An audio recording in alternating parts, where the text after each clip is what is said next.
approaches and has a hit. Jack McGlynn! That is an absolute banger to draw this game level. What's up? We're back. Weekend slate. This is so much better than midweek. Messi is on the pitch in Jamaica. Who'd have thought? That's crazy. Will he play this weekend? That's the question. Jay Blaze, first up. Let's go. Let's go to Messi or not Messi. There we go. That is the question on turf before the international break. Boy, that's a tough one there. Hatlingen, thanks for coming in. Can Cincy go into Charlotte and put up some server points? Yeah, it's going to depend if they rotate a little bit, and it's going to be difficult. Obviously, stronghold there at Bank of America. JJ Lane, what's happening? Thanks for coming in. Let's go. McGlynn and D1. Let's go. Pop off. He's due for a bounce back. Wrote about him in my RotoWire article. If you haven't been there, you should do it.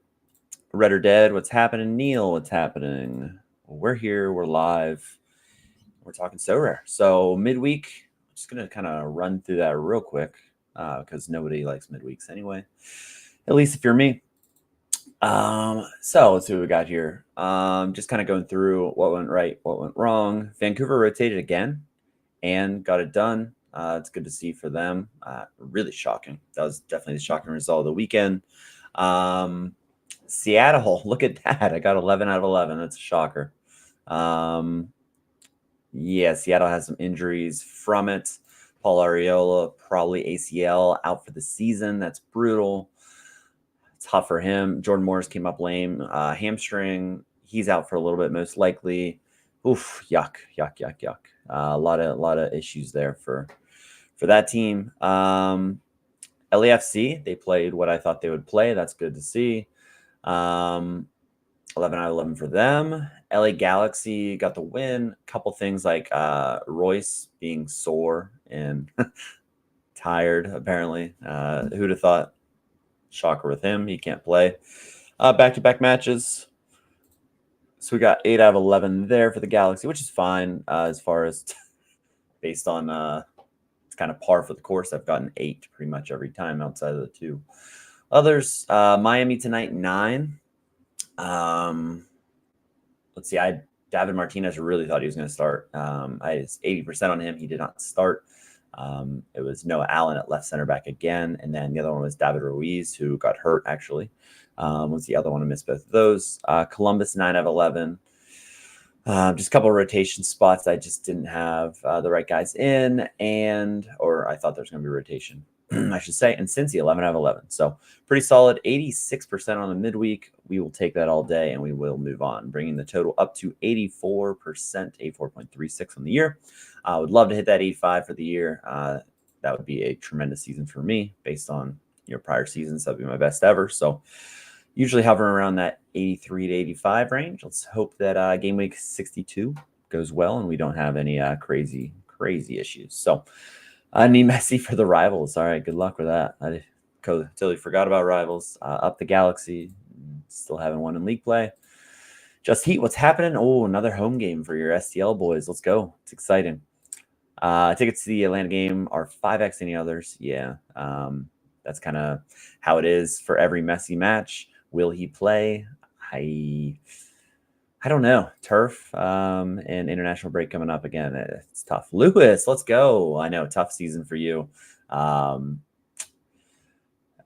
When I can get a better time, hopefully for the UK people. But yeah, Red or Dead, you just got a rare Areola.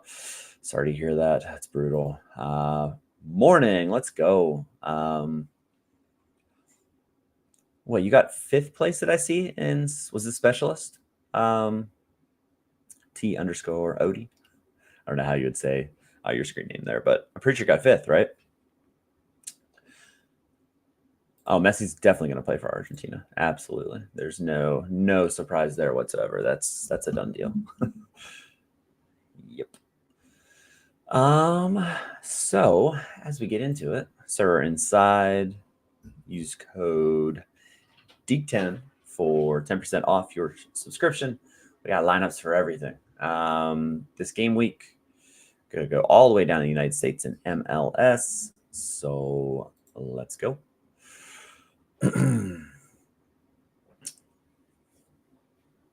MLS After Dark. Let's go. Drunken Goon. Dylan, what's happening? Hopefully he plays. I think he needs some match sharpness. Yeah, I would agree with that. Yeah. Yeah, for sure. What percent? Waiting for the game to finish. I just have a preliminary lineup up. So Inter Miami, I will do after the stream. All the other teams are done. I went through See It, Save It, asked me to put set piece information from them. So for all the clubs that I do, I put the set piece information to kind of give you a little edge there as well. So going to Portland, why not? So you'll see here sets. You can see DaCosta is taking most of the sets. 13 for him, Moreno for 1, and Ortiz for 1. So that kind of gives you an idea of who's the set piece takers. I'll include those in all of mine because I took down the team profiles because they're just out of date. Like I just can't keep those up and do all these little whatever 25, 20, 24 lineups that I do for sure. So we will go through all of these, every single one. Messi did come on at 53rd minute. So weird how they're using them. They're up 3. Yeah, I think it's just to get him some minutes. Weird though, yeah. I didn't even think he was going to make the trip, but it is kind of a short trip to Jamaica. Just cross another thing off his list, play in Jamaica. Skate Perez, what's happening? Minnesota expect lineup. Yeah, I can jump into that. Yeah, so we could jump straight into Minnesota. At Sporting Kansas City, I am waiting on. So I do subscribe to kind of like a free press type of thing for Minnesota. Andy Gretter, basically his info. The midfield's really tough, so I don't know if it's a rotation. Like the rotation makes sense because Lode sat the first match, Trapp was the second, and then Pereira was the third. Dotson has played pretty much every minute, like almost all but 20 minutes.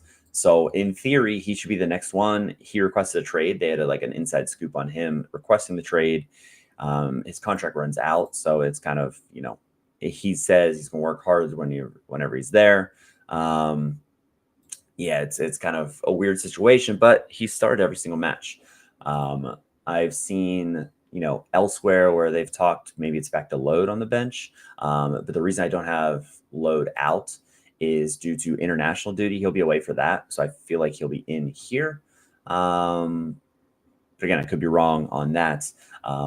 There were some quotes from Ramsey this week that he said you want to incorporate 17 or so guys instead of relying on 12 to 13 for starts. So you're going to be on definite alert of rotation, just getting guys minutes. So that's not the best thing you want to hear in the world whenever you're trying to predict these lineups, or if you have Minnesota guys, just because they're probably going to rotate a little bit. Guys like Oluwaseyi, he was called up. They have several guys that were called up for international duty, so that'll be the following weekend. So you will have some rotation with there. I would think these guys play their game, then go, as far as being in the lineup. So that's why I have Robin Lode in there. Yeah, Bongo is playing at that right wing back position since the end of last year. They've been playing this 5-3-2 where he's a wing back with Markanich currently. Rosales whenever he comes back, but Markanich has been scoring really well. SO5 wrote him up a few weeks ago. He's been 60 plus every single week, so you'd love to see that if you picked him up. Yeah, that's kind of it as far as everything else. Duggan's been starting. Diaz started last match, but that goes again with the trying to get everyone minutes. I would think Harvey's back in, but it's a bit of a toss-up. Midfield I talked about. Yaboa's pretty safe, and Bongo's pretty safe. Those would be the two that are the safest. Oluwaseyi as well, just because they've been starting pretty much the entire time. So we'll start with them, and we'll kind of bounce around to other teams. Sporting Kansas City, there's a lot of rotation for sure. Just kind of tricky. That is Alex's team. We'll pop him up, though. Still some hope for Pereira. Yeah, he has some talent. Yeah, taking some sets, things like that. So definite talent for him. It's just kind of weird, the rotation, especially when Dotson doesn't want to be there, which would have been the odd man out, in my opinion, coming into the season. But he's the one that started every game. So tricky situation there. That's for sure. So like I said, Alex, ATG Sorare, ATG 1101 on here. So his his lineup here, 4-3-3 is what they've been playing. The kind of couple things that were different from last match, they did rotate a few guys, like Bartlow's out for the first time. He's been in good form. I agree with him here that he'll bounce back. Shalawi's been a guy that's been just on the bench as the new guys. Shappy coming in, Manu Garcia coming in, playing that, left center mid, but attacking role there. Basong, Radoya are the guys that are kind of a toss-up between those two. I would agree with that. And Dembe with Leibold coming back with a knee issue. I agree there. And then the center back combos is really tough. Rosero was subbed at half due to ankle discomfort, and it's kind of a toss-up. Volader and Fernandez, the first two in there, but a really big toss-up if Rosero can play. 80% total on Fernandez, 60% for Volader, and then Jake Davis at right back. So as far as Sporting Kansas City, Joveljic, 85% up top. But other than that, they just haven't been very good, but they get a home match against Minnesota, who hasn't scored a lot lately. One per match.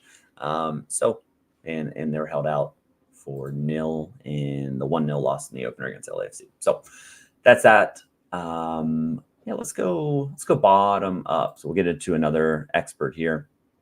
Ryan Walter. So he is Atlanta. It was great seeing Amador back. Left back starting.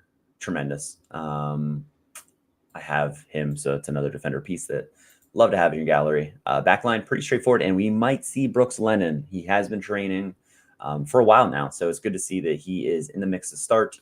The other ones, we're missing a center mid.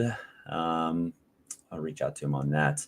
It's kind of that other center mid is kind of a toss-up between Miyamba, who started the last match, and who was sick. Klitsch was sick, and then recovering from an illness there. So kind of a toss-up there. Johnny Fortune could play there too, but I think I leaned, whenever I was doing mine on RotoWire, I leaned Miyamba starting, but I do think Klitsch, whenever he's all back together, he should be good. Latte Loth is in concussion protocol. Been dealing with a concussion training on the side the last couple days. The other 3 attackers are locked in. So Sliz as well. That's kind of the only issue there. So this is a toss-up position. I'll reach out to him while he doesn't have anyone here. Maybe he's even in here, but might have just been a glitch on the site not having. Okay, he might be updating that spot as we speak. There we go. Thanks, Lewis. Appreciate it. I was going to say, I could have sworn I'd looked earlier and there was something there. So probably just updating now. So we'll come back to it. Next up, I guess I can talk a little about the games too. Inter Miami, like I said, I don't have the lineup in there. It's just a shell lineup to start, but that's going to be a great matchup between Atlanta and Inter Miami. Will Messi play? Will he not play? I'm still deciding. I don't have a definitive answer. I wish I did. I don't think I'll have any Messi definitive answers all season, which is a real shame. The most annoying card to own, and this is my first season with him. So the other match, talk about Sporting Kansas City against Minnesota. Just not probably going to be a lot of goals there. Just as of late, Minnesota's good defensively with that back 5. Sporting Kansas City hasn't been scoring a ton, so that just screams a low-scoring affair. But you never know. Sporting Kansas City attack, maybe they lighten up and they're firing away. New York Red Bulls versus Orlando City. This is a intriguing matchup. I don't love watching the Red Bulls play just because it's not fun to watch them play, to be honest with you. They kind of slow it down, and it's just kind of a slog, in my opinion. Playing Orlando City, who has been not in the best form, but we'll go through Red Bulls first because they do have some injuries, key injuries.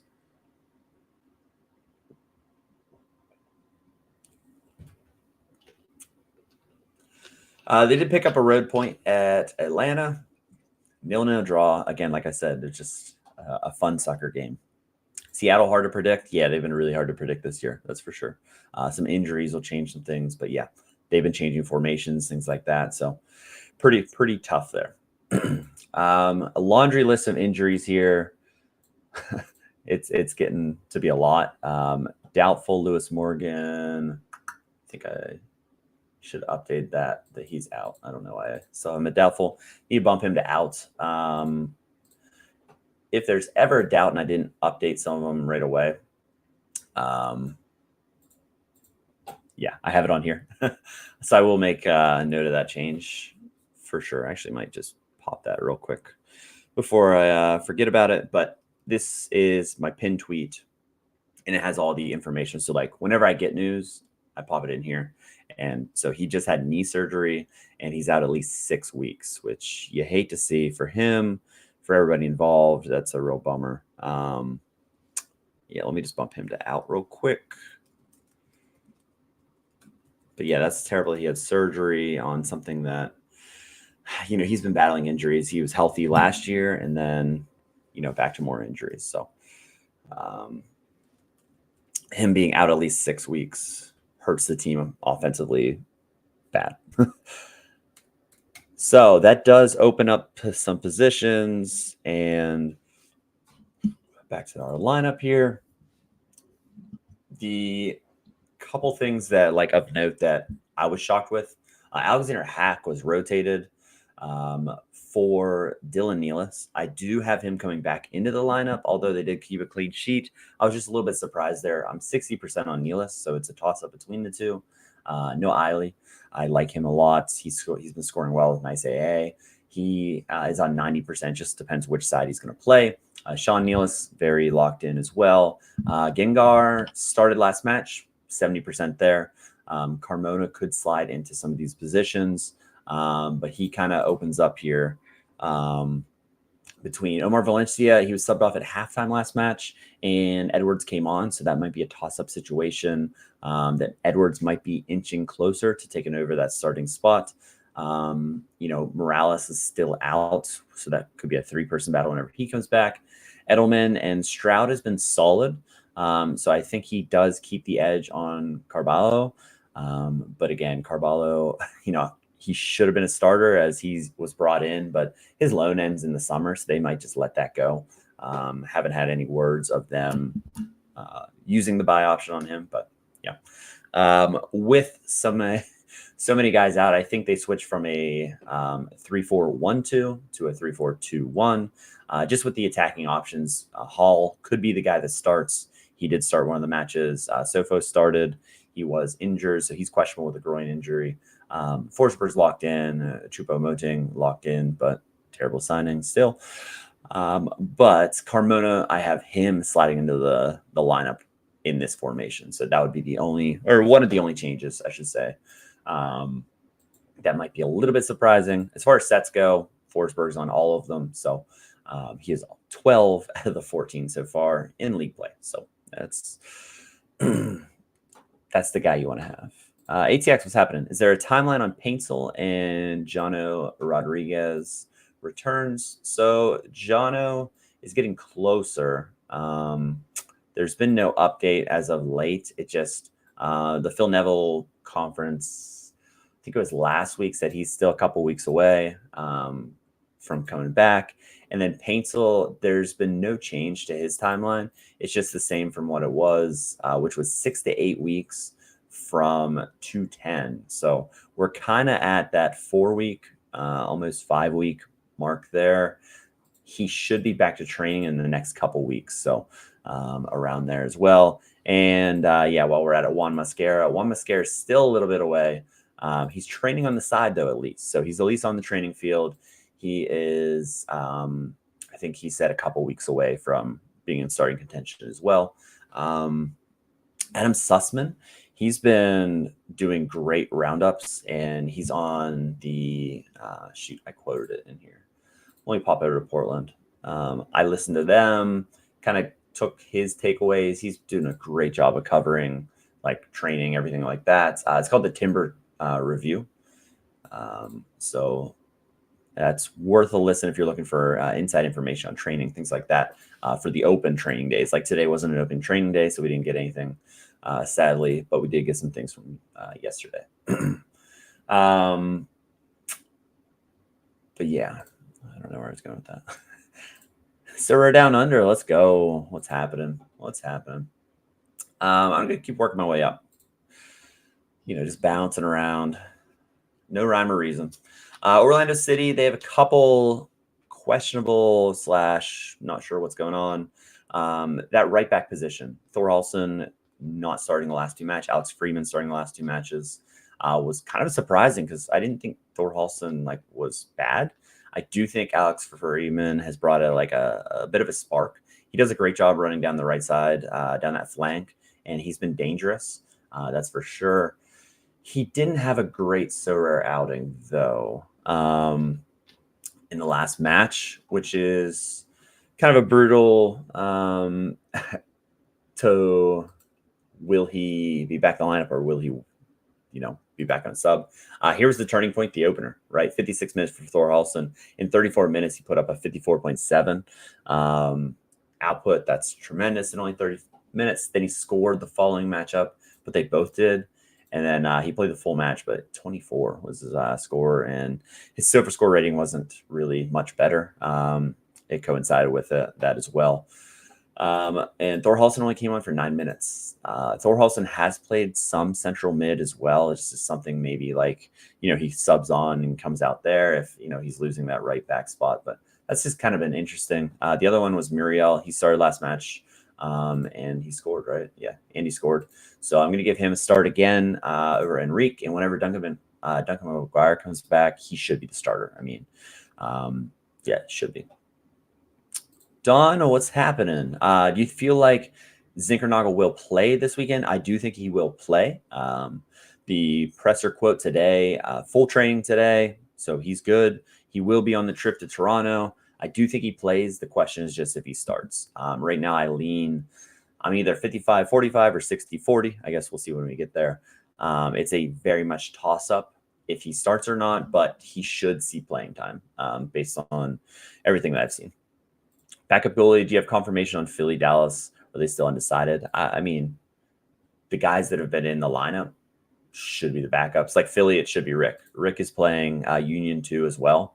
And Semla hasn't been on any squad. So you got to go with who's on the bench. It doesn't really make sense that it would be Semla because Rick has been on the bench all three. And Dallas, the other one, same thing here. So all three. Kolodi, he was there. Carrera has not been on the bench on any of them. So as of now, it should be pretty clear that those are the backups. If the starter goes down, maybe something changes. But those third string guys, they got to be super cheap. So it might not be the worst to just have all three. But the Philly situation last year was terrible because Semla was in there. Then Rick with no cards at the time came in. So that was pretty brutal. But what's the hurt in owning all three is kind of my thinking. But yeah. Price slide him down from Yeah, I wouldn't play him in a priority lineup personally. I'm just very risk averse. So I have DNPs all the time, but I try to, if there is any sort of risk, I don't play him in my top lineup just because I don't want to blow it up. Unless it's something that can't be relegated, like the specialist comp. The rest of this lineup is pretty straightforward. I think I have 90% on literally the rest of this lineup. That's what it should be. One guy that I watched and I was very intrigued with is this Caraballo, however you want to say it. Yeah, he is 16, I believe, right? I think I saw that right.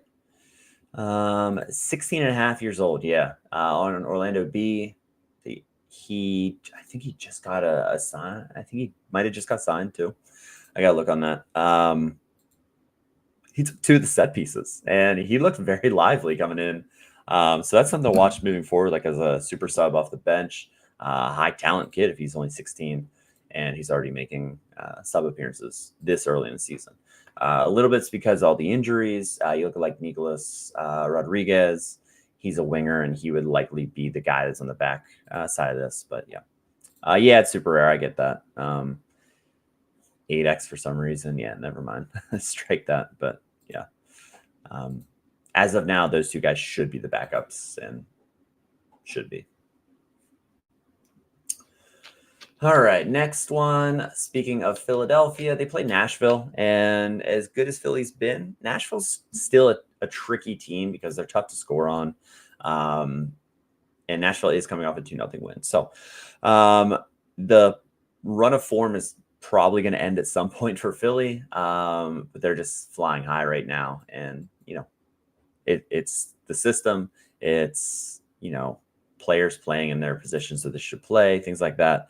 Yeah, there's Ryan. What's up, Ryan? No problem, AZX. No problem at all.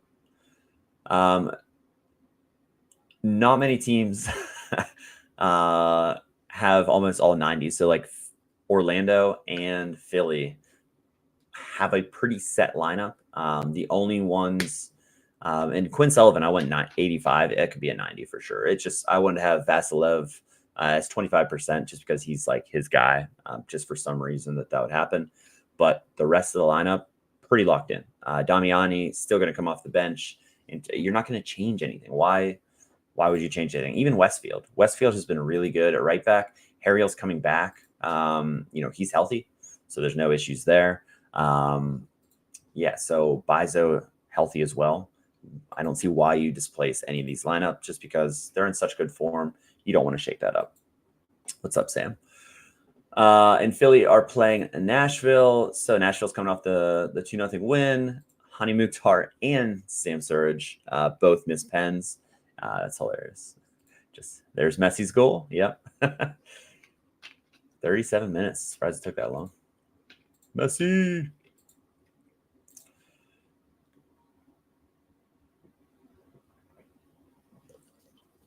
And similar to Philadelphia, man, they were in form. If Pantemis didn't save 2 penalties, that could have been a 4-0 match. Hani Mukhtar and Tag Seth, kind of a 2-1 split, with Mukhtar taking most. There was a quote today about Mukhtar is still number 1 on penalties. Surridge is 2, and the misses doesn't change anything with that. So, Kasem, the new signing, the under-22 signing, played well in the last match. You got to give him the start again at right mid. Schaffelberg's still coming back from injury, so he's not in the starting lineup. Yazbek came back from injury. I don't want to give higher than 20% on Brugman yet, just because he only played 4 minutes, from what I remember. 4 minutes, yeah. So he only played 4 minutes. I would like to see more time before he gets in the starting lineup. It'll be interesting to see what they do whenever he's healthy, because he is a starter. Will Yazbek get dropped? Tagsteth's locked in, but he can also play this is kind of a 4-2-2-2, similar to what Philly's playing. Alex Mule, he is a kind of a all-around type of player. He can play centrally. He can play on the outside. Yeah. Right. Yeah, that's what Lewis was saying. It was just updating whenever I pulled it up. You're good, man. That's why I was like, wait, I could have sworn something was in there. Yeah, no worries at all. Just good timing, right? I should have started at the top and worked my way to the bottom. The rest of them, Andy Nahar scored, right? He scored, I believe, in the last match. Yeah, he scored 98.2. Tremendous output here, but tough against Philly. But I like this lineup compared to some of the kind of stopgap center mids that they had in there. Corcoran and Wyatt Mayer were the two.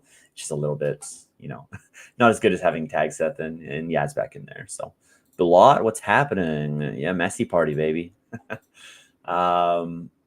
Yeah, so I guess we got 2 notifications since we logged in here. Next up, Houston against Real Salt Lake. So Houston, 0-0 draw, but you can take some positives from that.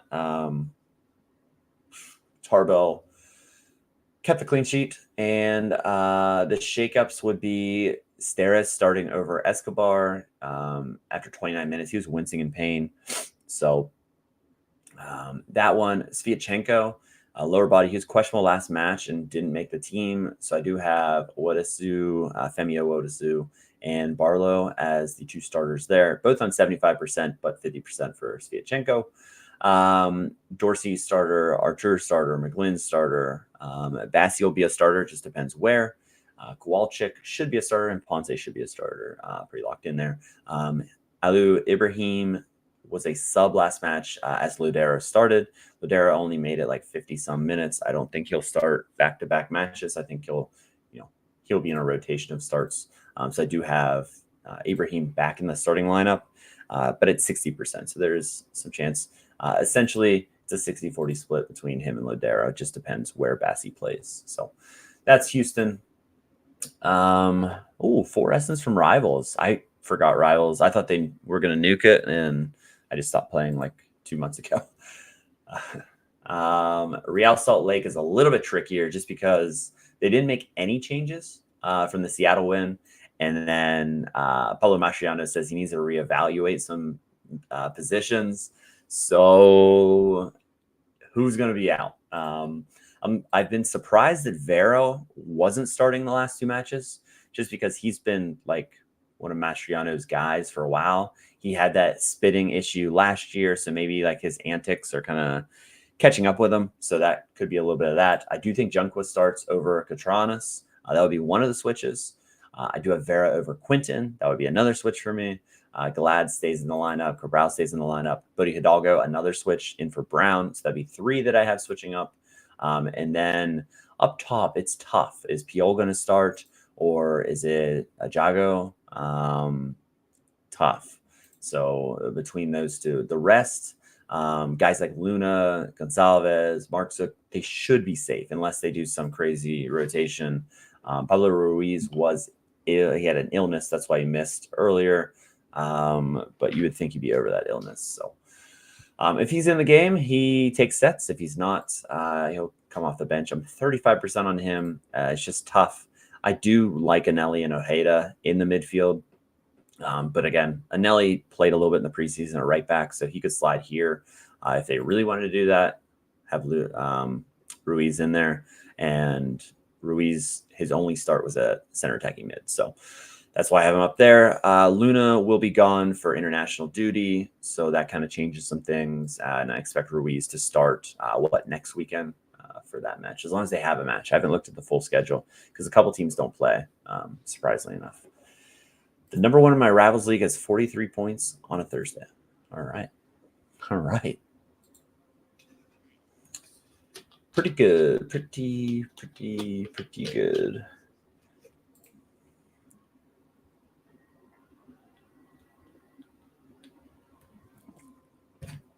San Jose, Colorado. So this should be a barn burner.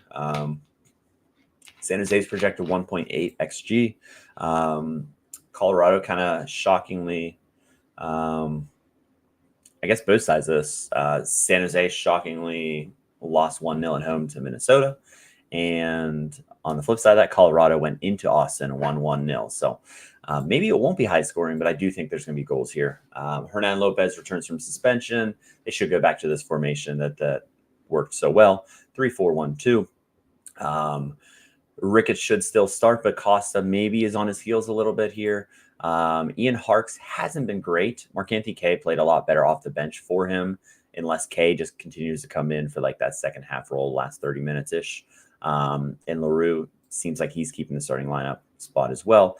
Backline should be unchanged. Other than that, 90% elsewhere. So in my RotoWire article, I liked several pieces here. I like the Daniel Rodriguez combo. I like SB, and I like Chicho Arango. And I like the idea of pairing those 4 and not going full stack instead of playing a 5th from this lineup.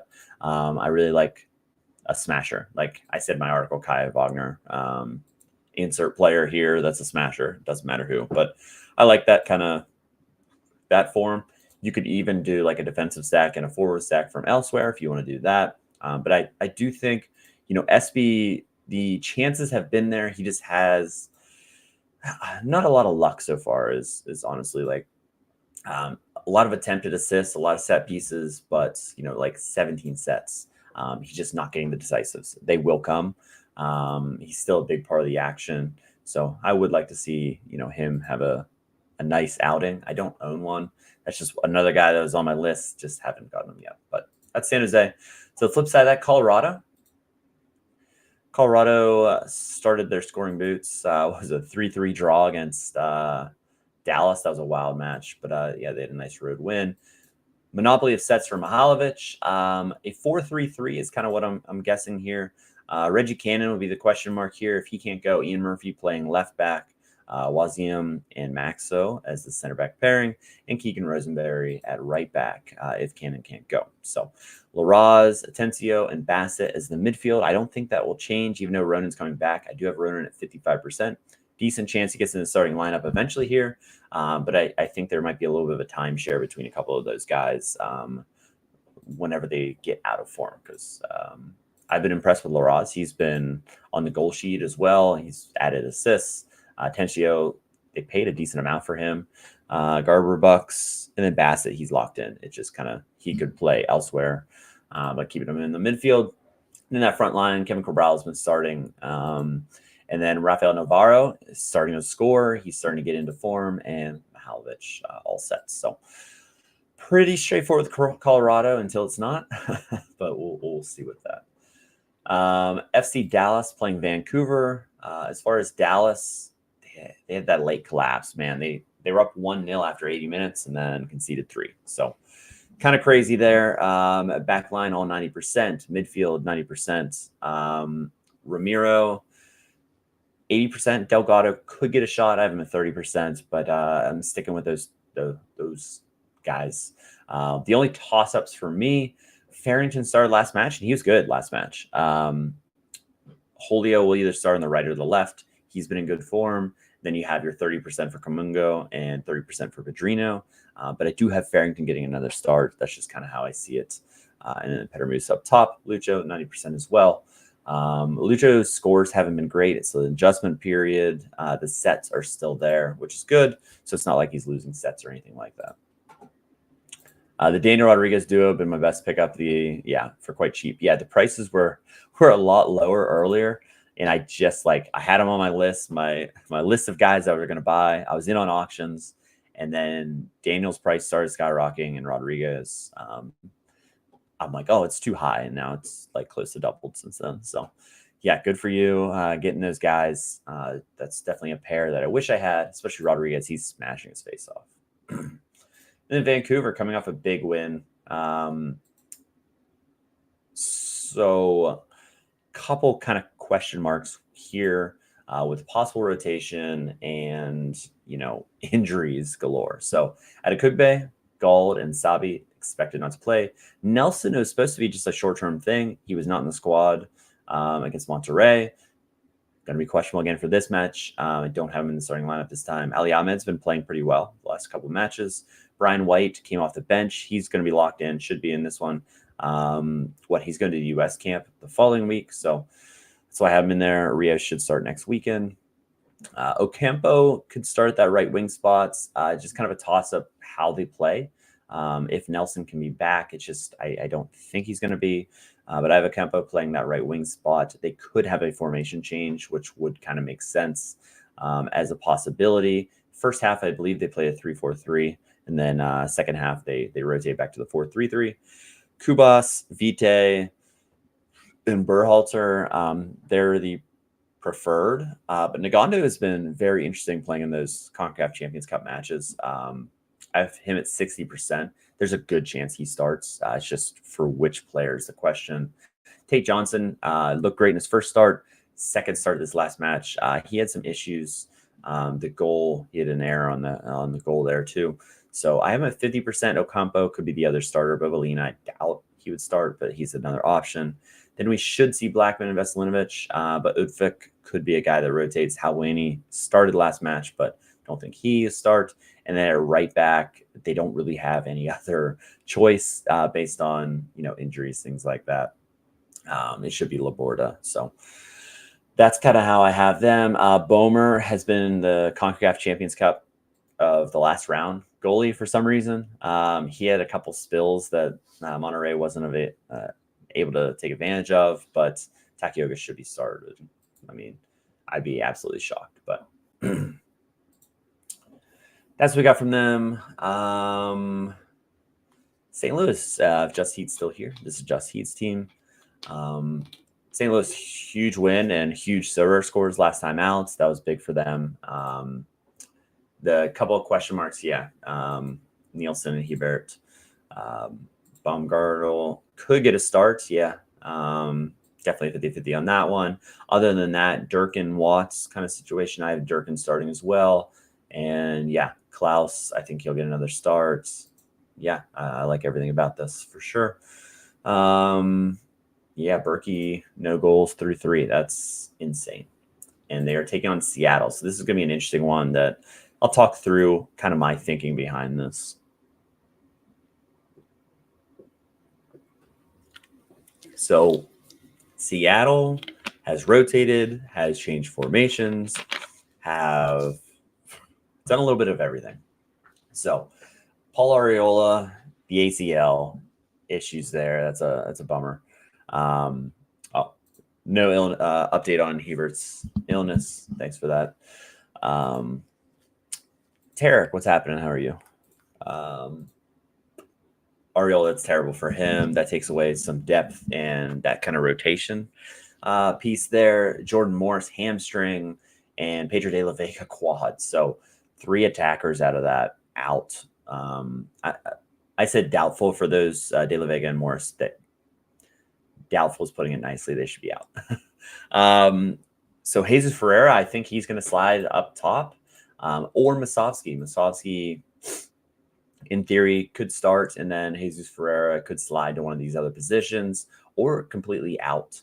Rothrock came in and conceded a penalty, which was a pretty big bummer. So maybe he doesn't get the starting opportunity and Jesus slides there. But right now I have Jesus up top, Rothrock here. Rusnak should start. And then Manungu or Kosa Rienzi. I went 30% here and 25% here just in case there's some rotation. He's been really good. And I think they will be giving him starts throughout. They gave him a first team deal.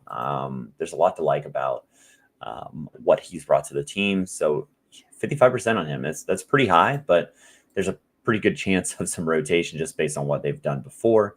But they have a full week to kind of prepare after this. So if they had another midweek match, I think there would be a little bit more rotation, but maybe not as much.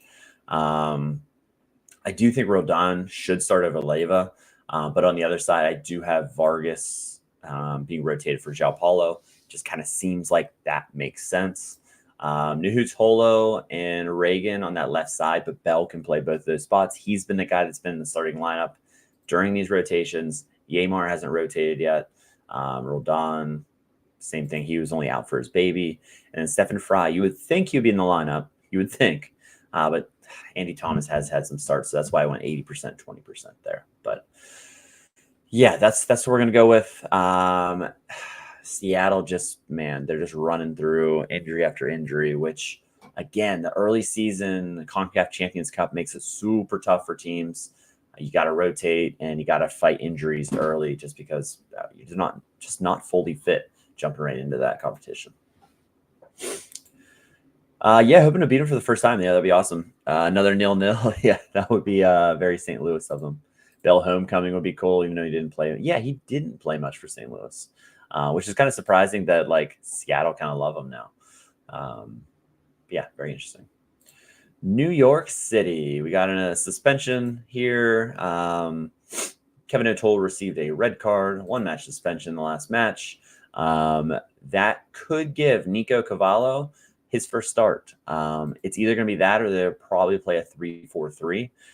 That would be kind of the switch up that you could see. But Morales shouldn't be on a wing. He's a 10 that needs to play through the middle. So that's why I didn't go that route. Some toss-ups on the back line. It's more Justin Hack. He's been key so far. Played a lot in the preseason, all that. But Jonathan Shore, he was man of the match last match. He was very, very good. Young kid, 70% for him to start. But Hack could slide there. As far as Riso was out of the the lineup last match. Martins is back healthy, so he's pretty locked in as a team leader. But yeah, it just kind of depends. Does Risa get back in here for Hack? And then does Hack push Shore out? I wouldn't have it that way. I don't think you can not play Jonathan Shore after his last match. To be completely honest with you, Parks is safe. Tavon Gray's out. So Illinois is safe on the right side. Questionable with a hip, Pereira. So still having those issues for him. As far as it was a big win in the last match, I'm keeping it. I'm keeping the forwards the same. Hannes Wolf on the left side. Ojeda was scheduled to start, but there was a last-minute change. They went to Wolf. Wolf was actually supposed to be out of the lineup. He ended up having a pretty good match and, the win. So 2-1 win over Orlando City. Julian Fernandez got a start. He played pretty well as also. I would like to see him start again. I think his talent he has a lot of potential. It's just Nick Cushing didn't give him a chance, in my opinion. So maybe we see some guys get some chances here. Shore already getting a chance really makes it nice for like the youth development and kind of what we expect to see. And then Adrian/Alonso Martinez is safe, and he's still the guy outside of Morales. I think you can play Morales with him getting so many set pieces whenever he's in the starting lineup as well. So Freese is in a good line, but as far as New England, they just aren't putting many shots on target or anything like that. So we'll go to AJ Allen. Rev so rare. He does some great content. If you don't follow him on Twitter, he does some great like viewers guides, things like that. That's awesome. So, hey, what's up, buddy? There's a Portland fan. Welcome in. So AJ's New England team, I agree with everything here. The only kind of question marks with the lineup, will they start Maxi Urruti up top? Or play like Diaz, or Ganago moves up to play the 9 role. And then Will Sands coming back with Brandon By. Feingold has played himself into the starting role. I think did he have an own goal last match? Yeah, but Campana out. That's a shame. But yeah, that's kind of, I don't see any major changes to this lineup. It's just they haven't scored a goal yet. So something's got to give here. Will it happen at New York City? If they're going to score, this makes sense. Smaller pitch, maybe something happens. So maybe we see a goal here. Their XG is 0.9. So I don't know. We'll see. Speaking of low XGs, Austin only at 0.8. LAFC, let's jump into them. Coming back from the midweek match, they lost 2-1. It was kind of close.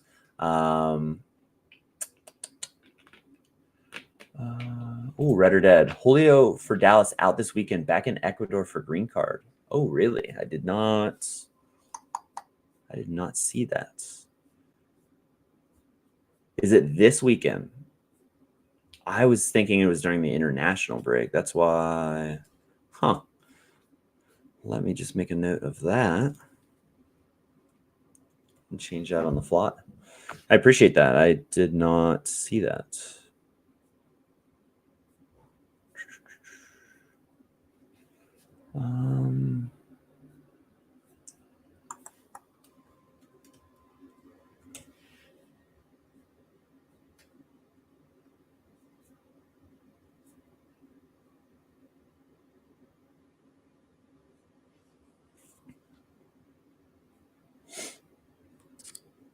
If you have like a link or who it came from on X, if you could let me know so I could find that. Like, was that like a third degree post or something like that? So just let me know, red or dead.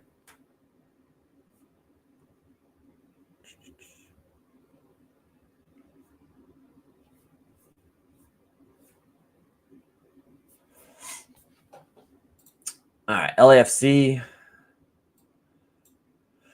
With no midweek, I don't think we see as much rotation as we've seen so far. So Hugo Lloris 85% there. Saul 15% just from the other.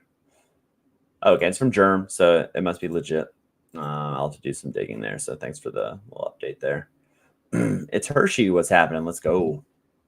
Yeah, I don't see too much change. The changes I do see, like Hollingshead has rotated every other match, but there's no midweek match to worry about. There's been a lot of that. So Hollingshead 70%, Smolyakov 30%. There is a chance that there is rotation.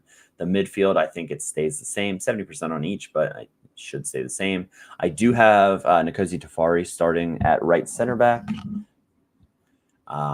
With Marlon Santos with his hamstring. It's not a long-term thing, but I don't see him starting, and Segura, it just kind of makes sense to rotate the two. So I do have Nkosi Tafari starting. Palencia hasn't rotated yet, but I have him in the lineup. Yabo at 45%. And then I do have a coin flip. I think Under could start. That would be very interesting. Over Martinez, what I would love to see is a 4-2-3-1. I'm going to say it every stream. But until we see it, I'm not going to predict it as that. So that's kind of my thinking on that. Abobasi, I think he'll start, but 60% just due to, it could be Giroud, it could be Ordaz, if there is any rotation. So LAFC is going to be a little bit tricky, but with a full week of rest after this, yeah, that's what I'm going with here. And LAFC are playing Austin FC. So with Austin FC,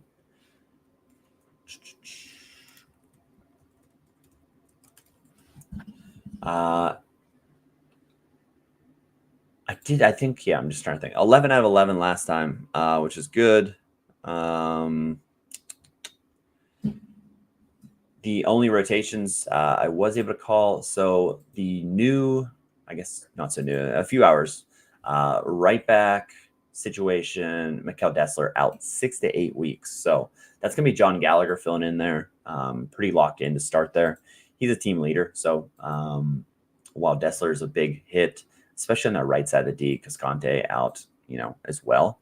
So, yeah, that's tough to miss, but they do have some nice depth there. Now they don't have a ton of depth underneath.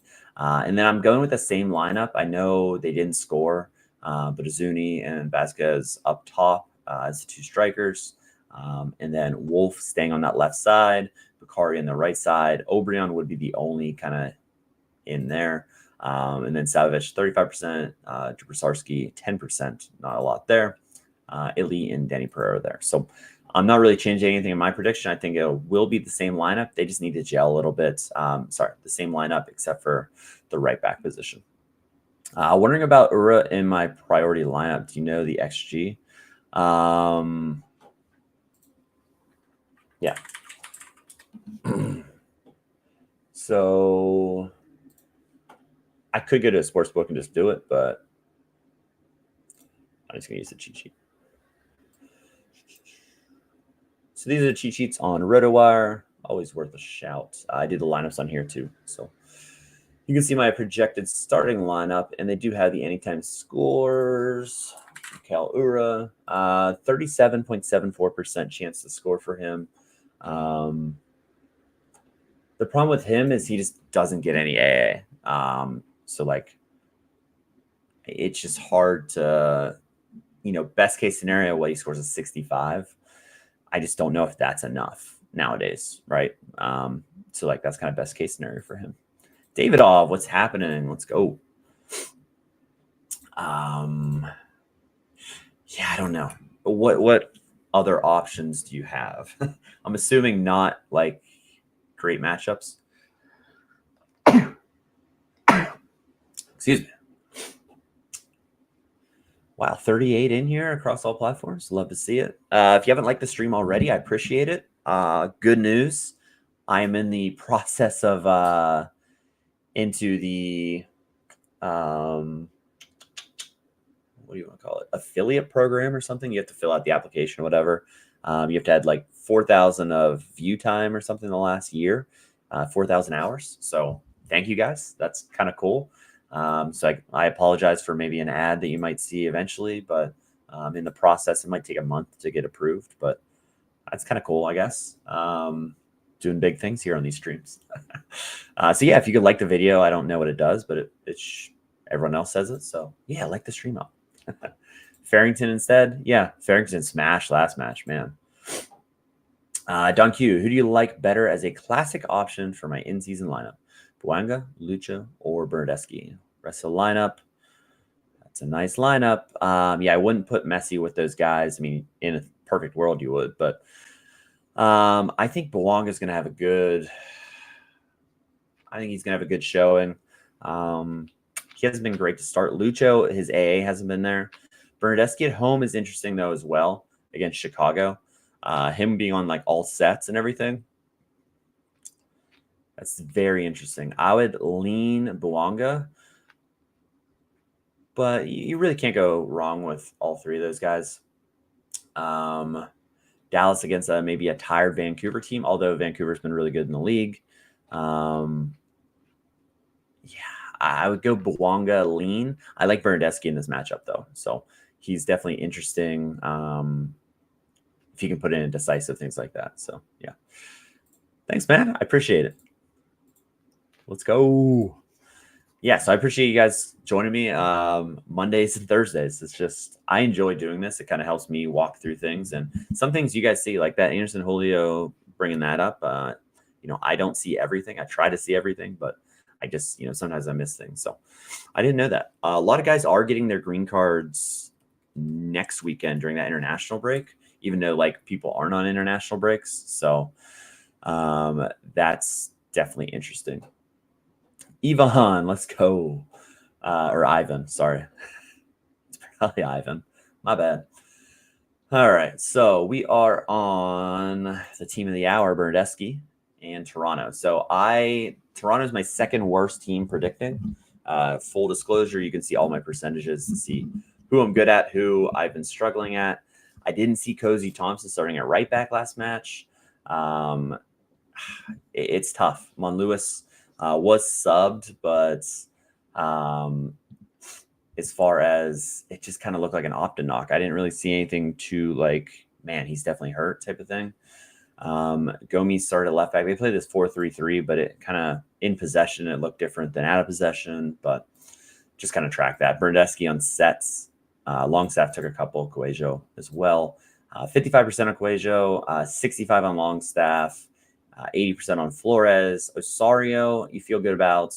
Corbano was out of the lineup for Spicer last match, which was interesting. I didn't see that coming just because I thought Corbano would be part of this front three. I thought that's why he was brought in. So maybe just like a rotation to see what was going on. Petretta's still out, questionable. Knock, but day-to-day, hour-to-hour, you love to hear that. Rosted, lower body. He's dealing with an injury. Owingo, lower body. So they're dealing with a lot of injuries that kind of makes it tricky as well. But in all honesty, I know this is a good matchup against Chicago at home. Personally, I think you can play Sean John at home. I think you can play Sean John in nets. But outside of him, you're not really playing any of these guys other than Bernardeschi. I mean, in all seriousness, I mean, I wouldn't.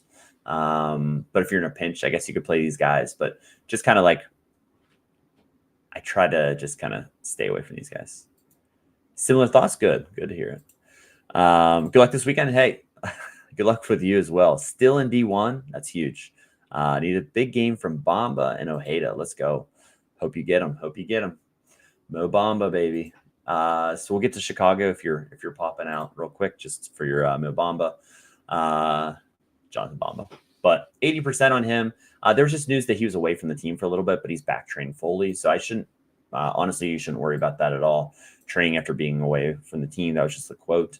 And today's presser was not mentioned with any injury or anything like that. So that's good on him. Barroso, I might switch to Dean. I don't really know. He scored. He played limited minutes. He will be the starter moving forward eventually, but I'm just not sure about this weekend. I might flip-flop on those guys. Like, I have a Barroso. I'm not playing him personally, but I do have a lot of options to pick from. In the midfield, Orgel, He went down with a knock, but I don't know. As far as what I saw, he got up. Like, it was just, he was subbed off. I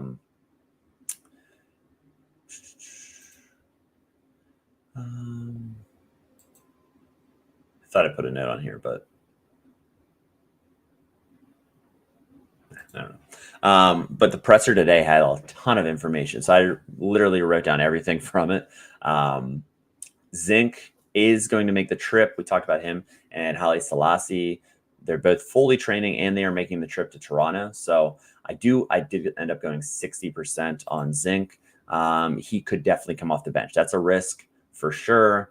But for him making the trip, I think he will play. So you feel good about him playing at least, but maybe not starting. Kellen Acosta will miss a few weeks. Carlos Terran slowly building his way back. He'll be out. Guami in light training, progressing but not back. Dylan Bursa, same thing. And they did have 3 guys training from Fire too. Sam Williams, he appeared in 2 matches on that call-up. He needs a first-team contract to be eligible for selection. So that's why I didn't include him.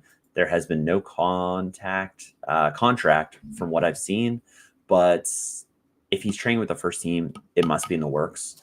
So that he can play with the team. Osorio is going to be in that same issue if he plays in another match. So maybe he's kind of in talks. It's just they're struggling in that midfield. So it's something to watch. Back line, maybe you see an Omar Gonzalez appearance over Rogers, but other than that, shouldn't be too much change there. So a lot going on for Chicago. A lot of negatives going on for Chicago, that's for sure, with injuries so far this season. All right, down to the last 4 games. Let's go to Charlotte FC. And what should be a really good match, but Charlotte being at home, they are a force at home, tough to score on. And Zaha has some nice AA, although they weren't able to get any points up a man at Inter Miami. They lost 1-0. As far as sets, Westwood's still taking the most. He didn't play last week, but why is he underperforming? The set pieces are there. It's just he had a good preseason. It's just a Chicago thing. They just always underperform. I don't know. Might just take him a little bit longer to get into it. We'll see. As far as this team, the one thing that I would look at is their new signing. So Tim Ream will be with the U.S. men's national team for the upcoming weekend. So this Suleiman Doumbia was signed via loan, and he will be a guy that can play left back whenever he's gone. And maybe if he's in good form, it might slide Privet either to a midfield spot or to the bench. Just kind of depends. I don't think you break up that back 4, in my opinion. But he's going to be a good guy to have off the bench just in case they need. If a center back needs a sub, instead of bringing on Bill Tuiloma, who they haven't yet, it gives you just an option off the bench. So that's the new signing that came in. Shouldn't see any changes here. That 60-40 on Bronico Williamson. I'm keeping that. That's it there. Westwood, the rest of the attack should be good. Ajiman has been horrendous to start. He cannot find the back of the net. He will be going on international duty, right? But he can't find the back of the net for MLS. So we'll see there. Hugo Kuipers has been scoring. Yeah. If you're a striker and you score goals, you'll be on fire. But if you're a winger, and maybe people aren't scoring your set pieces, things like that, it's just taking some time to adjust, really. FC Cincinnati, we have a couple news and notes as far as them playing midweek and then having the weekend off. I do think we might see a couple changes possible. Couple things going on here. Pavel Buka was subbed with some tightness. It was just precautionary in the midweek, but it's unknown. This is from Laurel. She's the best. It's unknown if it'll change his status. That's why he's 60-40. It would make sense that Anunga would start over him. So if you are planning on playing him, maybe pump the brakes, especially in not a great matchup. I don't think you really need to play him unless you don't have any other options. Some of the other spots is just, I really think Kubo is going to play. It's just where is he going to fill in? Evander, I have him to start, or Jano, I have him to start, but it really could be Kubo and Baird here to keep the guys fresh. Noonan did say the guys ran out of gas. So that really makes me think if they ran out of gas, there's going to be some changes here just to kind of preserve the tank, even though they have a week off in between. But yeah, guys that are kind of coming back from injuries have the most risk here. So, Powell, I have him at 60%. I just don't know who he's going to start over in the back line. There's just a lot of what ifs kind of things. And yes, Laurel does love the Sorare homies. Definitely give her a follow. Yeah, that's for sure. She's great. And then I do have her Patreon to get the training news daily, things like that, just because for Cincy, I feel like you kind of need those inside scoops. And I like supporting people that that deserve it. She had that, I think it was last year, that outreach that, they said that she was disclosing information when she was just doing her job, which I wish more people did that. So yeah, that's that match. I talked about Portland earlier, so let's get into the actual lineup because I just kind of pulled them off.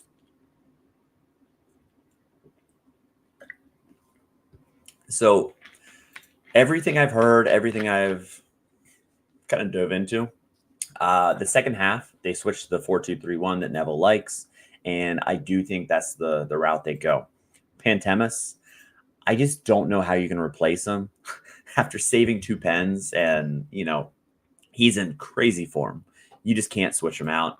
Crepeau is going to be leaving for international duty soon, or like next week. So he's going to miss next week's training, but I'm pretty sure Portland's one of the teams that don't. I'm pretty sure they don't have a match. So he's not going to miss a match, but he's just going to miss the training. I'll have to check on that, but I feel like Peyton, or however you say your name, you would probably know better than me if they have a match that international break or not. When will Miazga be back?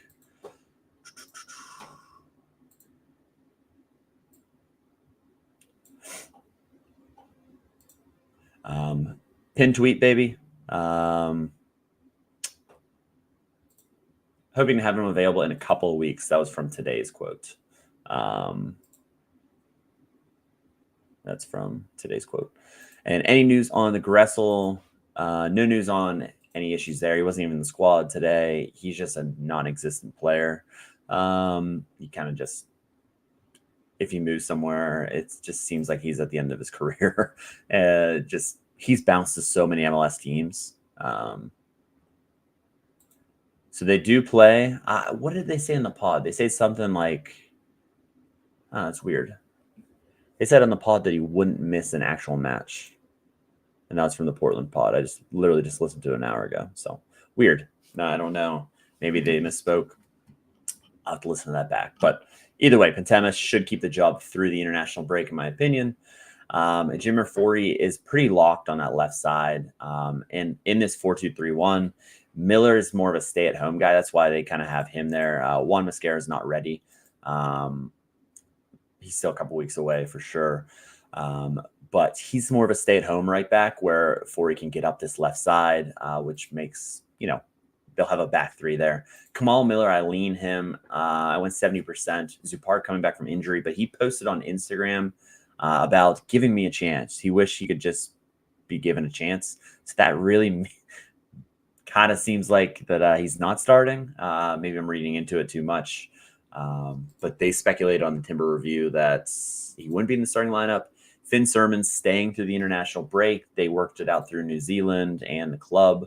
So if he's there, I mean, you got to think he's starting if he's going to stay instead of going. So I do have that as the back four. Chara Ortiz, I've been wrong the last 2 weeks. Ortiz was not good. He gave up a PK. This should be Chara time. And if it isn't, I don't know. Maybe I'm just going to be wrong. But I do think Chara is going to start this one. Ayala, he's great. He should start. Then the attackers. So Santi Moreno coming back for 45 minutes. He should be able to start. And then Felipe Mora, I do think he's going to be back in the starting lineup after Kevin Kelsey started the last match. David Pereira da Costa, we love him. He's great. All the sets. I'll be interested to see next match if Moreno eats any of those sets. He did take one in the 45 minutes, but DaCosta has been the set piece guy, which you love to see. And Antony, I have him 80%. It just depends. If Moreno doesn't start, he'd be on the right side. If he does start on the left side, Lassiter would be the replacement on the left side if needed. So that's what I'm going with for Portland. I think I hit about everything else on them. And they're playing the Galaxy. So the Galaxy, you hate to see this orange just because there's so much just question marks. Julian Aude, want to highlight his man of the match performance. He was tremendous. He does a lot. He can play left mid.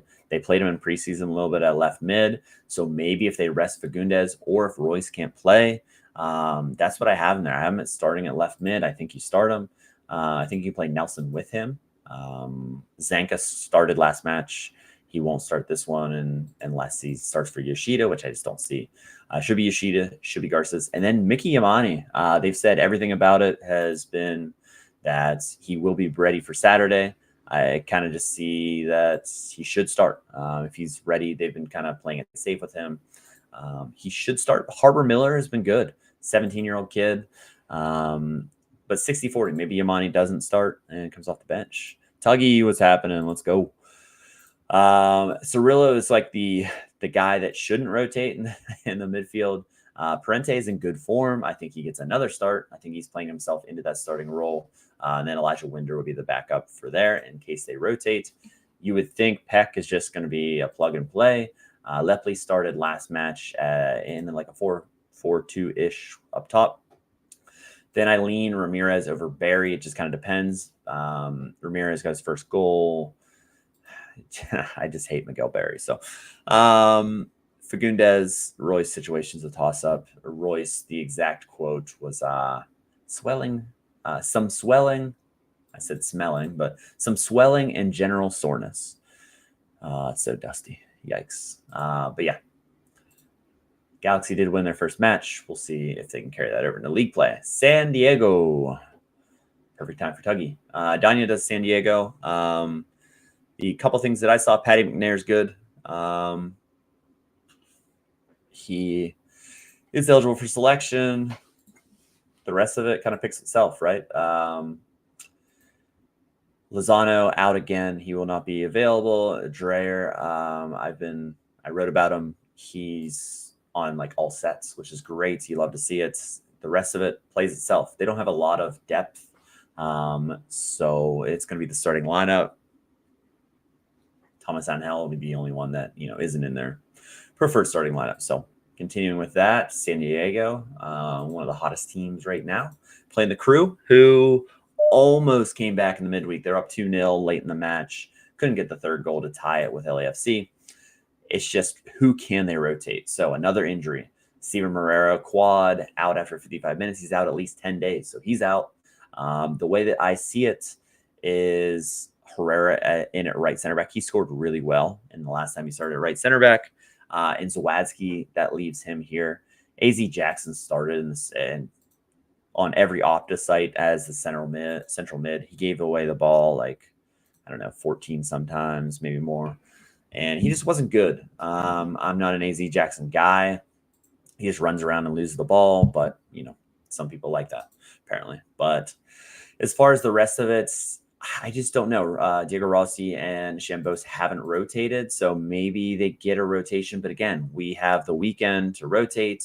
One thing that you have to think of is, okay, they traveled to LAFC, back to Columbus, back to San Diego. It's a lot of travel.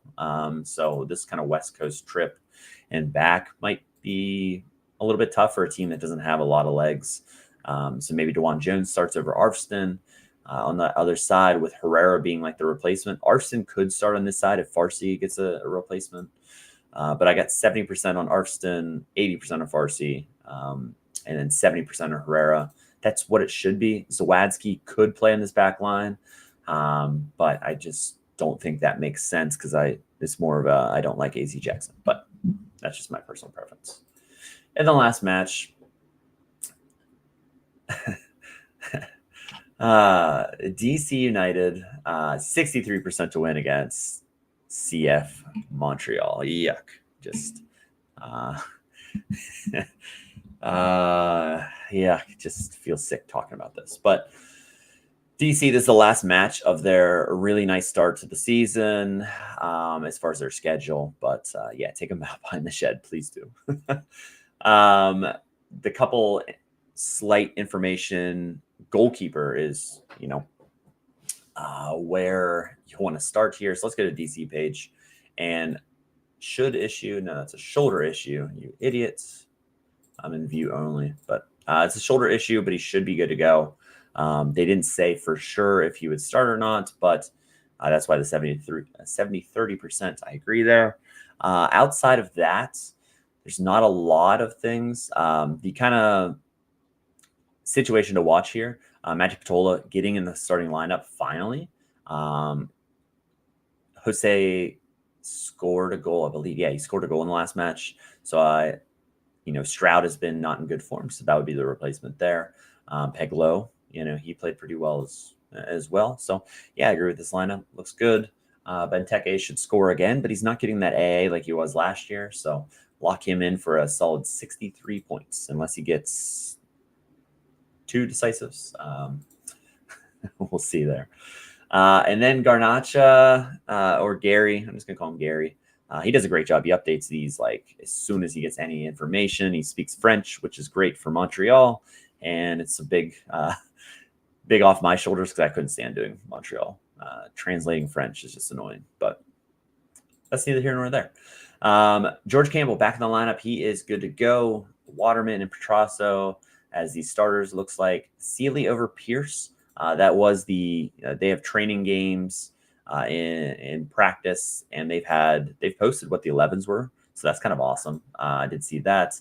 Lattori was in that over Pietz, who's coming back from injury.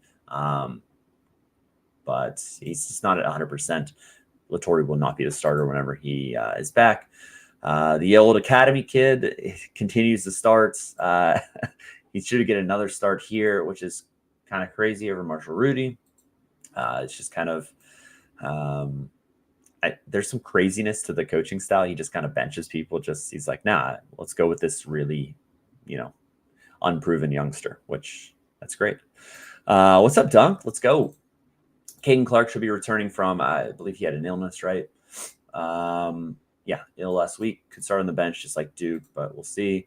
And then the other big one, Novrioni and Noah Wosu. So we could have Sanusi Ibrahim up top, Vilsant as well over Duke. Yeah, crazy bad lineup. This Montreal team stinks. But whenever they get back at home, they do play well at home. They just have to survive these first seven matches, I believe, 6 or 7 matches. But you look at those win percentages, the only one in the green, which is 60+%, I believe. DC United. So that's what kind of game week it is. There is some like tough matchups for good players. But yeah. Let's see. Catch up on anything. Is Clips going to start? So we'll show Atlanta again. And can I show the Sounders? I did. I showed the Sounders. I thought you were in here whenever I showed the Sounders, but sure, I can do that again. So 40%, 30%, 30% on that spot. That's kind of what I was thinking. I originally had it Miyumbo, but I haven't looked at the press or anything here. Follow what Ryan's saying. He is the Atlanta expert. He knows more about Atlanta than I do. But a toss-up here between the 3 guys that I was talking about. The other spots that you want to see was Seattle. You can either rewind or I'll show it again. I'm not going to go through this. I'm just going to show it. I talked through all this. You can just rewind like, let's see, what, an hour 19, maybe like 30 minutes ago, maybe 20 minutes ago.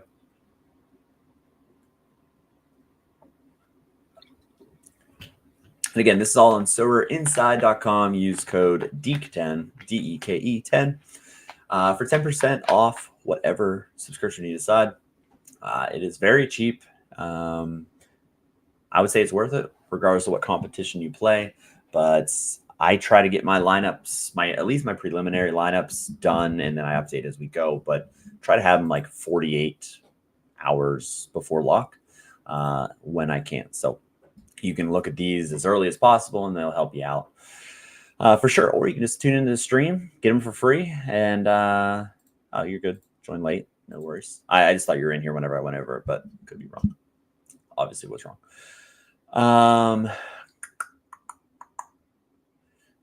Let's see. Anything else here?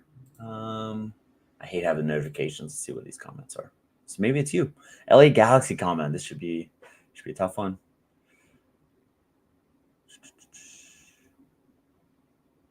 Noah, what's happening if you're watching here? Didn't Royce take at least 2 free kicks or sets, only corners? I don't think it was in league based on what I saw. Let's mosey on over to RotoWire, see if I didn't update that right. There's a good chance that I didn't update that. So obviously RotoWire. Oh, look who's on the front. Look at that. Definitely give that a read. But they're on the cheat sheets. So in the bio of this video, you can, if you play DFS, these are great for DFS as well, but you can see the entire game week. You can see all the injuries, all the everything for every lineup. You can see implied goals from odds, which is great. So like you see DC, New York City are the top 2. What a game week. This is just a weird game week. You can sort by all these stats. Obviously, anytime goal scorers, and then highlighted if I think they're going to start. So that kind of helps you out. Like Chris Donovan being plus 135 is insane. Who is betting that? And then your free kick tracker, which this is just, if anything's worth it, it's the free kick tracker. So the team in question was the Galaxy. So in league play, he has not taken a set piece. So yeah.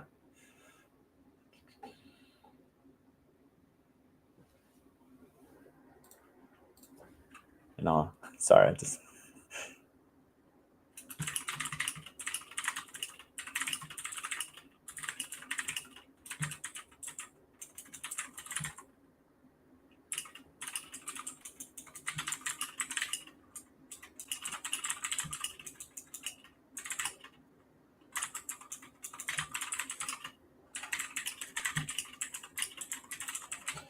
All right, hit me with any other question you guys have. We'll keep rolling here. I haven't even looked at a single lineup, which is scary because it's already 11 o'clock to build.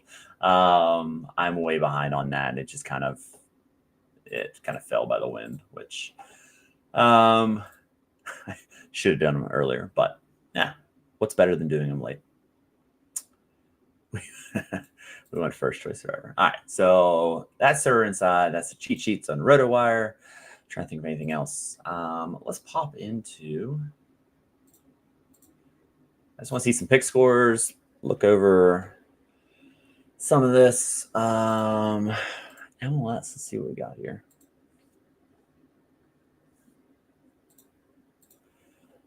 Goalkeeper. Who'd have thought we're just getting clean sheets left and right? How about it? But this is server data. If you don't know about it, it's pick scores and the star membership, or probably other memberships as well. But definitely worth it to see kind of statistics, things like that. These all go into lineup builder. If you don't use a lineup builder, it's crazy how you do lineups. I don't know how you would do them without. I like all the data in my face. But do you think Tommy can do well against Minnesota? Minnesota's a good defensive team. Sporting at home is okay. I just don't want anything to do with Sporting Kansas City right now. And then Bongi, he just doesn't score well being a right wing back. It doesn't fit for him. Whenever he's playing right wing or right mid, he was just getting in the scoring opportunities more. Playing as a right wing back just isn't it for him. Daniel, what's happening? Let's go. Welcome in. Actually, not even going to show the pick scores. You guys can do this. Yes. Let's get a lineup builder. I'll just kind of talk through my process while you guys are doing it, for my D1 lineup. But I do want to say I got 3 D1s, baby. 3 D1 in season. That was the goal. We did it. Now I just capitalize, right? I'll be honest, this game week kind of stinks for me. My gallery just does not kind of match up well with the teams that are home and in good position. So I don't actually know how I'm going to attack this. I did write the entire article on kind of my favorite plays, but if you look at my gallery and compare it to the plays that I recommended, I don't have a lot of those players, sadly. So you hate to see that, especially at some of these positions. At goalkeeper, like Berkey is my best option. He's probably going to go into my top lineup. I don't think they can do 4 in a row. You think? Like 4 in a row clean sheets would be crazy. Crazy work there. You go through my other options, just not good, to say the least. And I'm not going to waste an out of season, on Blake. At least in my top lineup, it's just kind of playing Kai right now is like your free square, and I feel like I have to do that. So Berkey, I guess Schulte could have some nice AA as long as they don't concede 3 in San Diego. Ivacic is against New York City. You don't love it. And then Holzkamp is just going to concede 1 and just not score well, probably, or concede 2. So as far as my gallery, it's just not pretty as far as this week. So I'm not really expecting much. I just don't want to get relegated from D1. So I'm trying to think, like, do I want to play all these in D1 and just hope for the best kind of thing? I think they're good enough as long as I don't get a DMP to stay up, but we'll see. Obviously, Kai goes in there. Just don't even have to think that one through too much. Forsberg, got Hartle, Evander. I'm just a little bit like, so Evander, my thinking and like why maybe I just play it too tentative, but like Evander, he could rotate. I'm not saying he will, but he definitely could rotate. And that matchup at Charlotte is not good. So I just don't think I'll put him in my top lineup. Plus, like, the scores have been 60. He's getting decisives and negative AA sometimes. He just needs to kind of be in the right matchup. And with them out, I think him getting into a routine and, a set schedule where him and Orjano can play together. You saw oh my God, Orjano's goal or assist to Evander was so pretty. So if they can keep connecting like that, they're going to be in good shape. But as far as in-season options, if I do play that Kai, always scroll down because some guys are hiding and you might not see them based on the pick scores. I do sort by the pick scores, but some guys are always hiding. Like, for example, let's see, whenever he comes up, how far do we have to scroll? So Miggy down here, way down here. That's one of them. Against Miami's defensive line, they've been better, but him being way down there, he's going to get a pretty high priority. And then Pereira da Costa is still, there's not enough data, I don't think, there.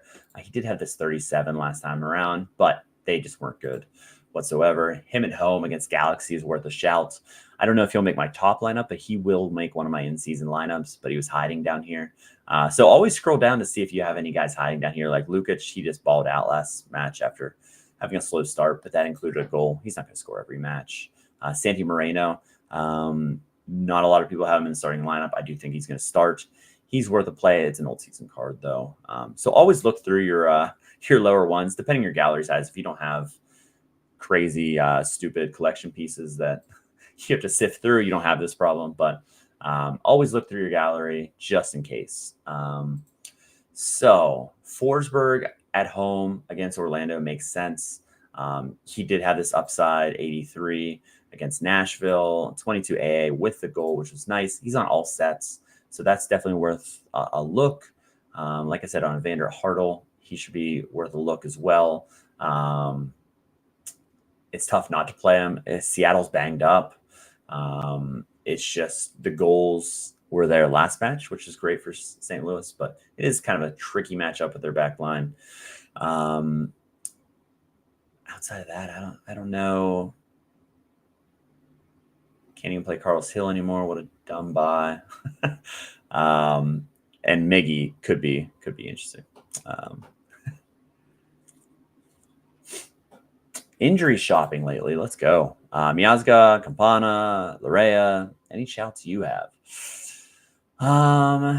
As far as injuries, Orlando love giving up goals, avoidable goals. Yeah.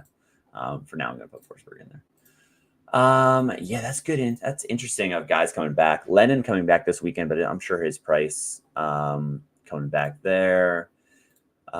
Maybe pick up. Dessler doesn't score very well, so like doesn't really make sense. I'm interested to see how Kuami fits in. That would be somewhat interesting. Zinc coming back. You'd like to see him get in better form. Miazga, like you said. Don't really want to touch anyone there. No.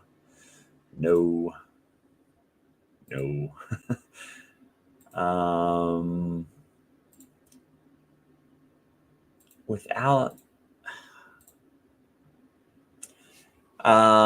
guys that are like longer term, I'm interested to see how Sanabria kind of plays for LA Galaxy. He does have that broken collarbone, so he's out a decent amount of time. But whenever he comes back, that could be an interesting look.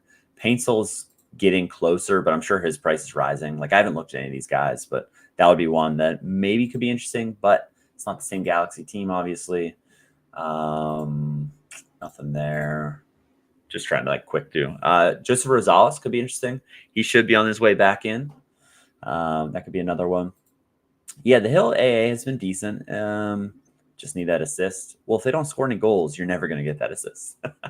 But yeah, eventually they're going to score a goal, and he's probably going to be in it. Latte Lath went down. Concussion. Yeah, it was a concussion using concussion protocol. Yesterday I saw, I think Ryan's in here as well, but yesterday I saw that he was training on the side. I haven't seen today. I didn't look up. Was it Doug Roberson today? But yeah, it was a concussion, but it seems like he's all right. He's probably a toss-up to start. But yeah, that's an injury as well. Right now, not touching Montreal, but if you feel like whenever they're home, they could be better. Just more of a yuck. Yeah, Campana, like you said. Shankale could be interesting whenever he comes back. Yeah, law of averages, right? It'll happen eventually. We're not. Oh, here you go. He's a training. Might get info before the deadline. Boy, that would be great. Brugman coming back. He's interesting in that Nashville team. We'll see where that goes. No. Duncan McGuire maybe, but he doesn't really provide AA as much, but should put in some goals. Nope. Rodriguez maybe. Juan Mascara maybe. Could be looks. Coming back from injury. Too many long-term injuries there. Nah. Lozano, maybe if his price dipped. He's just going to be week to week, so that's not the worst thing in the world. Some serious injuries there. No.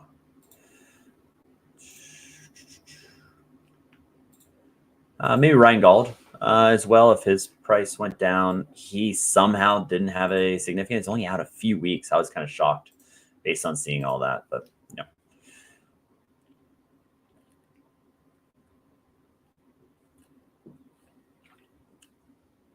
Where's my boy?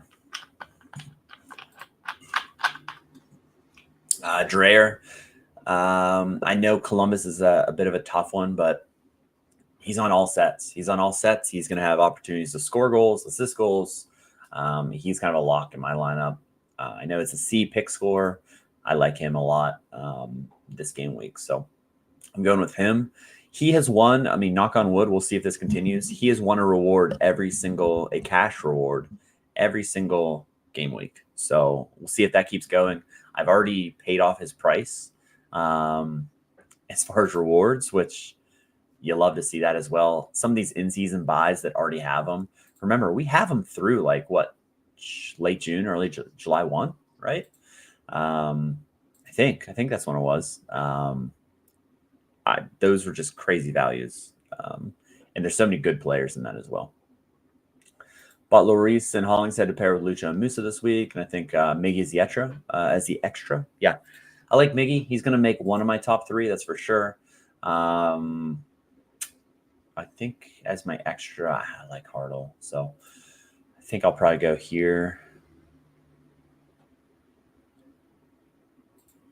Anyone playing this ultra defensive? I haven't even looked, to be honest. I never look at the specials unless it's like an MLS special. to use 2 goalkeepers, yeah, I would never do that. I just don't have the goalies to be able to do that. Personally, interesting. What's that look like?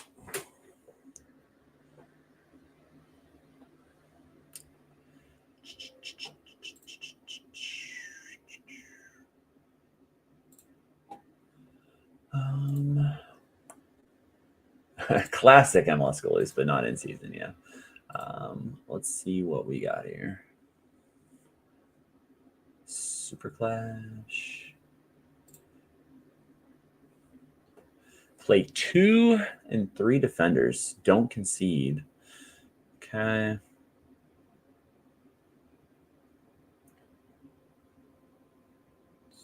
A star. So you got 4 stars for the first 10. I'm going to look at rare. Sorry, I only play rare, so I am going to take a look at that. You 5 rares.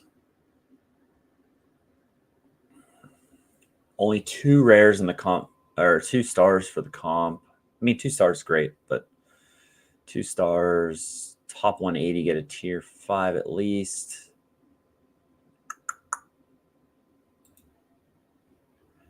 Yeah, I mean, All-Star is always kind of brutal. You get like 1 essence or 2 essence. So it's kind of how you want to do it. And then, yeah, it's not in season. So classic, if you have classic cards to do it, I guess. But at the same time, using 2 goalies, I don't know. If you have the goalies, sure. I won't be going that route. I just don't have enough cards to do that as far as I don't have enough goalies, I should say. But that is interesting. Got some offers from a day ago. I didn't even see this.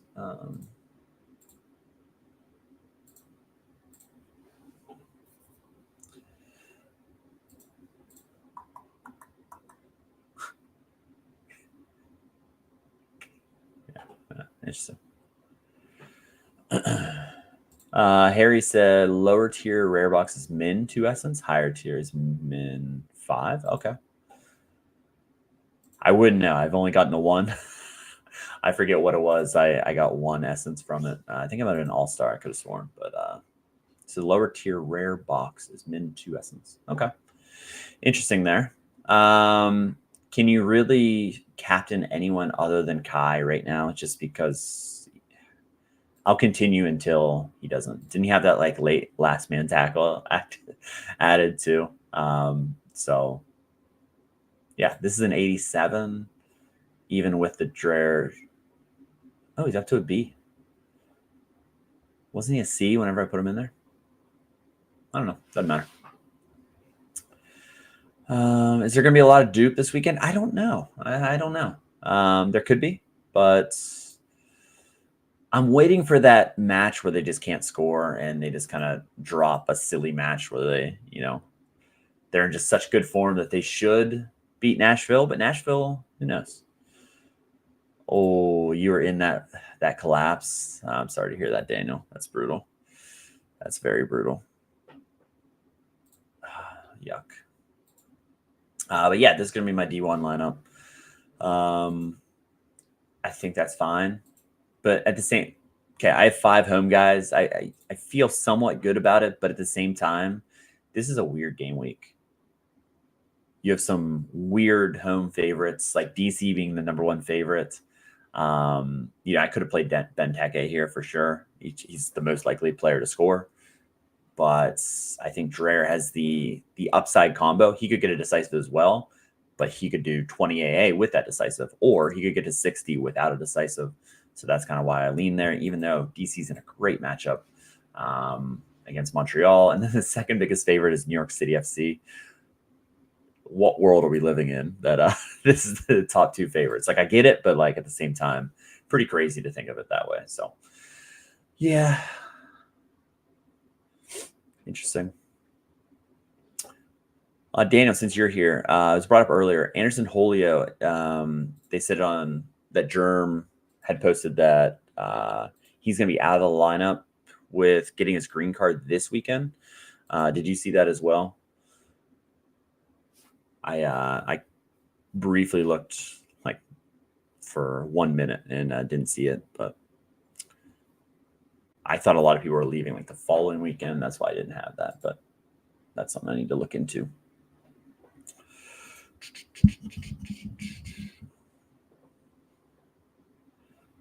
You've not heard about that. Okay. Germ's good. So, I mean, I trust Germ with Dallas. Germ is Dallas as far as like he has access to way more stuff that I could ever do. But I just know you know Dallas as well. So I was just wondering if you saw anything. Because I did like a quick Twitter search on like I did Anderson Julio green card. I did Julio green card. You get a lot of results you don't want on Julio green card. But I'll go through. It was probably like on, a podcast that he had to listen to get that info. He's just ahead of the game.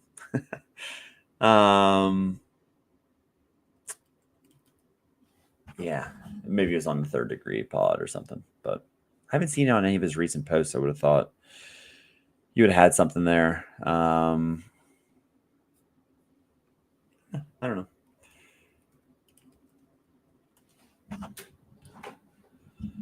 So having 3 D1s, obviously I'm going to play my first 3 there, but yeah, obviously the deeper you go. Oh, it's on Monday nights now. And nothing was said on Tuesday. Interesting. I wonder, maybe I'm going to shoot German DM after this, most likely. See what's up with that. Interesting. Okay. Yeah, there's like so much like, I mean, I thought I had everything pretty much undercover, but then it's like stuff like that just goes under the radar. Is it true? What source? Like I saw somebody tweet it out. I can't remember who it was, but it came across my timeline that Messi's in the starting lineup, and it was at like 3 o'clock or so, or 4 o'clock. And I'm like, A, how do you know that? B, are we sure? And then sure enough, he was not. So it's like some of this stuff, you just have to check your sources nonstop. And like, I've been guilty of this. I see something, I don't check the source, I believe it. And then it was like, oh, like for example, the one that got me last week was Julio Cascante, the Austin FC X Twitter page, official page, tweeted out a picture of him training after the injury, duped me. I'm like, he's back at training already. But it was a previous picture. So you got to be careful on that. It's so hard to know what's real and what's not.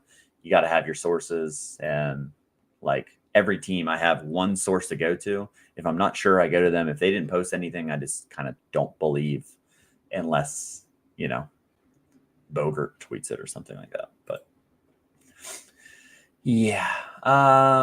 Schulte is probably my second keeper just due to the fact that he could concede 2. As long as he doesn't concede 3, that's the big one there. I could concede 2 and score 60, score 50, actually more likely. But it's in the realm of possibilities. Anywhere from that 45 to 50, I would be happy with, to be honest. You get your goalie with that. Last week, that wouldn't have helped, but that's why I'm playing Schulte.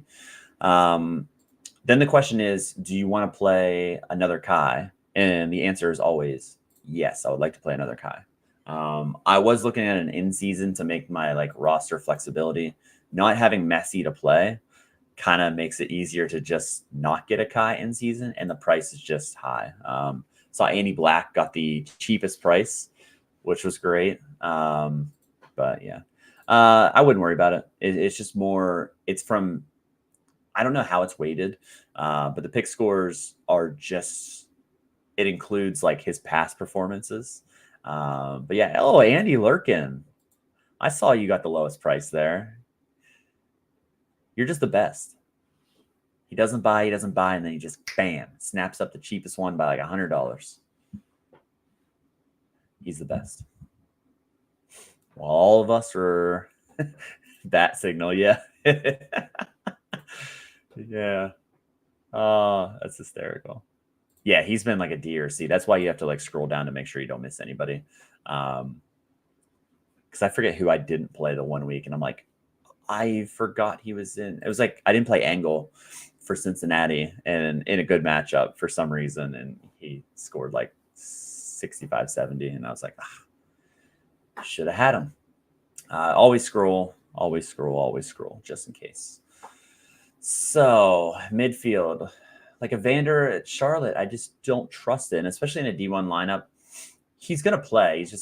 He could, in theory, come off the bench, possibly, but I don't know. With his current form, you just don't love. He's not getting the AA. You don't love that situation. Moranchuk is he's getting a little bit of AA, just no decisives, and he's got to get a decisive eventually. I think the Atlanta attack is going to pick up. If Latte Loth's out, maybe that takes away an opportunity. Just seems like there's not enough ball to go around at the moment. I don't have in-season Gazdag or anything like that. Shimbos against San Diego. Don't love it. Going to skip that one. He's messaged Buzz from Third Degree. He hasn't heard anything about it. Okay. I'm not going to change my stuff. I'm going to leave it as is. Yeah, I'm not sure. I apologize. I don't remember who brought that up earlier. Shoot, who was that? Sorry. Was it Red or Dead? I can't remember. But he said on Predictify that Germ had that. But Germ could be right. But I do trust the Third Degree guys, so we'll see. Okay. Yeah, Red or Dead. Okay. I have a pretty large Philly collection. Would you stack or spread out? Lately, the stack's been good. Last year, I stacked them a decent amount. It just depends which stack you're playing. I think you can play Blake, Kai. Midfield, you could play either Sullivan or Gazdag. Doesn't really matter. I think you can play either or there. Or you can play both. And then I think you have to play Ty. Just kind of lock him in. And then if you really want to play Ura for your 60, if he gets a decisive, then sure. I would rather have the upside of Gazdag or Sullivan as the extra. I think you can go full 5 stack, or you could go 4 stack and like a high upside other guy. Just kind of depends who you have, Dylan. So that was your question there. Last year, I 5 stacked Philly twice and got first and second in comps. And this year, if you have a large Philly stack, you probably did pretty well whenever they've smashed. It just seems like early in the season, they always do. They always have a pretty big score. But yeah, that's what I'd say for that. Yeah, Carl's Hill. Smaller pitch. Maybe they get a goal. I don't like playing away players. As you guys all know, Schulte on the road, but I do kind of like Miggy, and I am going to trust Miggy. I know they're playing Inter Miami, I know, but I do like that. And the other one, Pereira da Costa, man.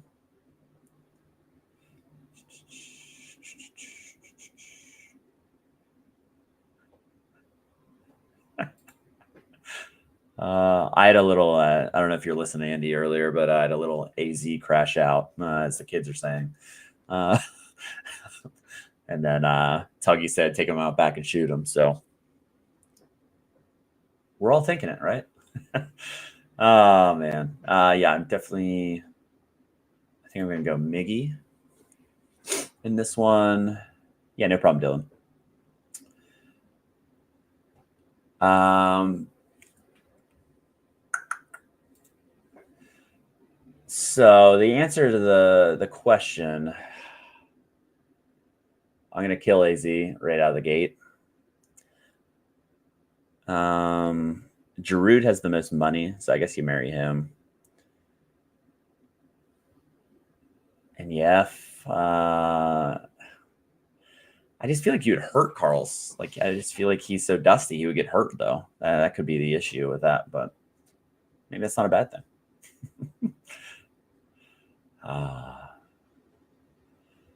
Let's see, forward-wise. I think Benteke is just, you'll take your 62 and walk away.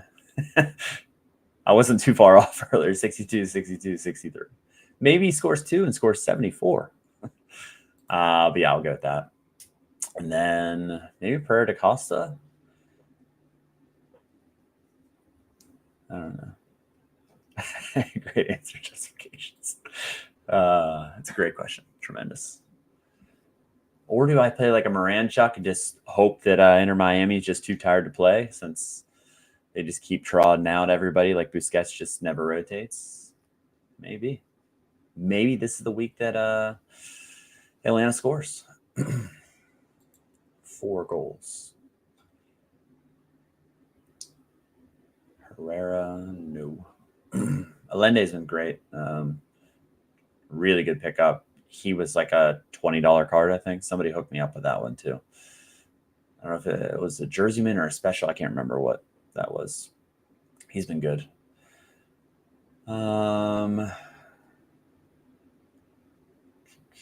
Just seeing if anyone slid through the cracks. It's crazy. Like Carlos Hill, just not even in consideration at the moment, sadly. He'll turn it around though, right? Right. Denke with that 23. That was rough. He's had a lot of big chances missed. He's struggling a little bit with the congestion and some things there. Oh, Amador. I forgot about having him too. See, like him being a C should be definitely higher than that. Do a good double defender? Yuck. But Kai is just not really even a defender.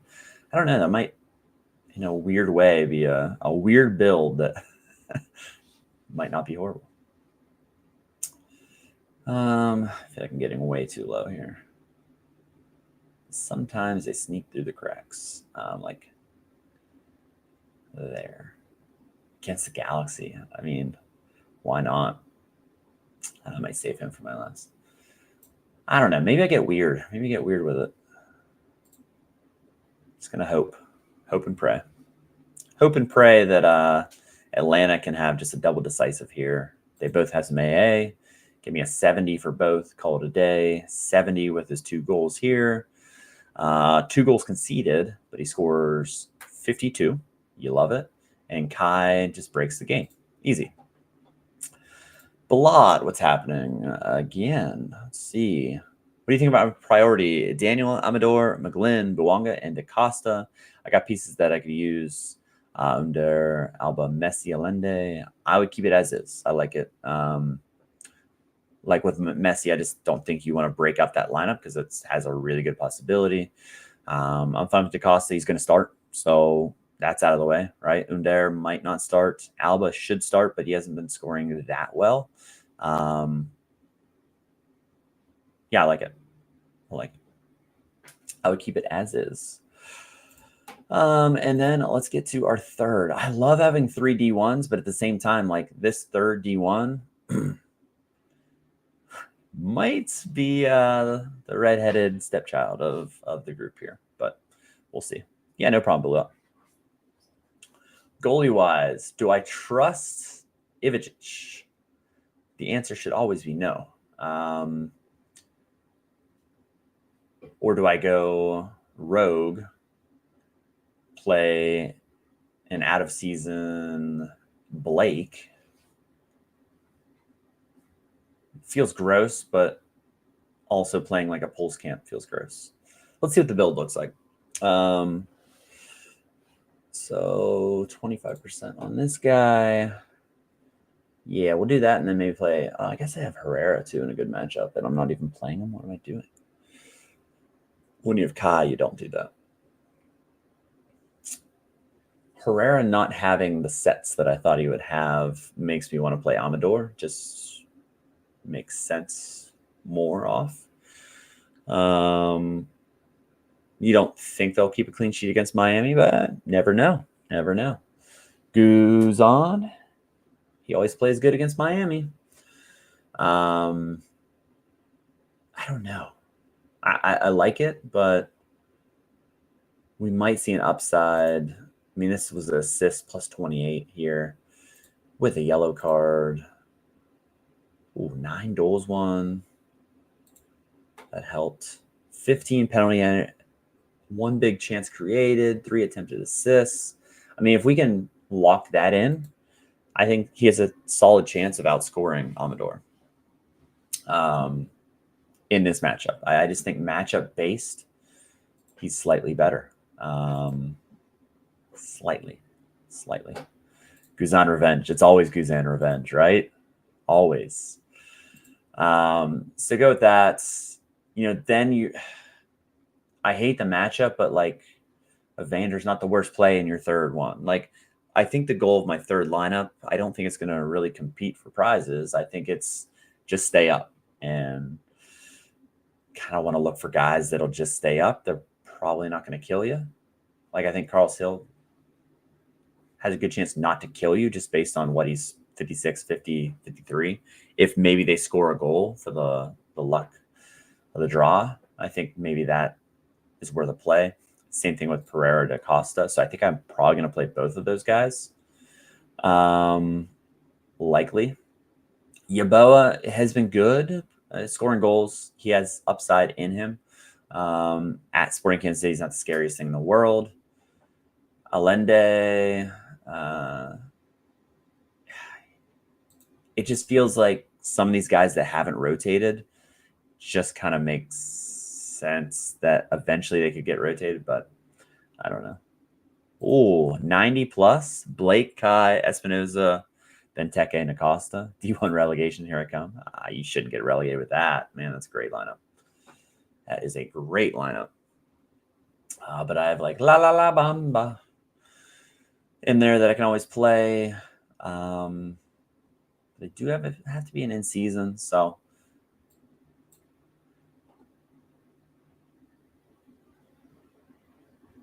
what was I even thinking here?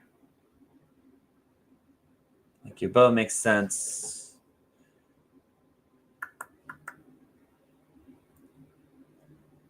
Bamba makes sense.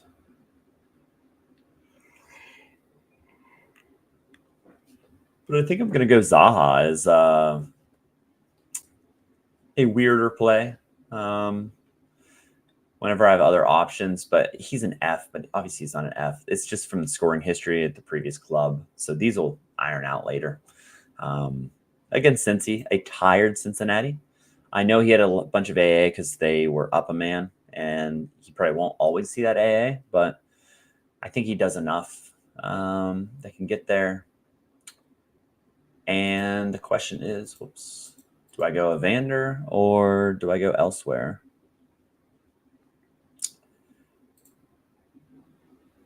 Dupe stack, yeah. Yeboah, yeah, he could definitely score, but on the road, I think you're looking at maybe not as much AA possibilities.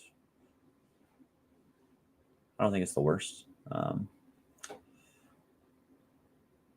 Like, I was thinking either him or Zaha, but I do think I'm going to go the Zaha route.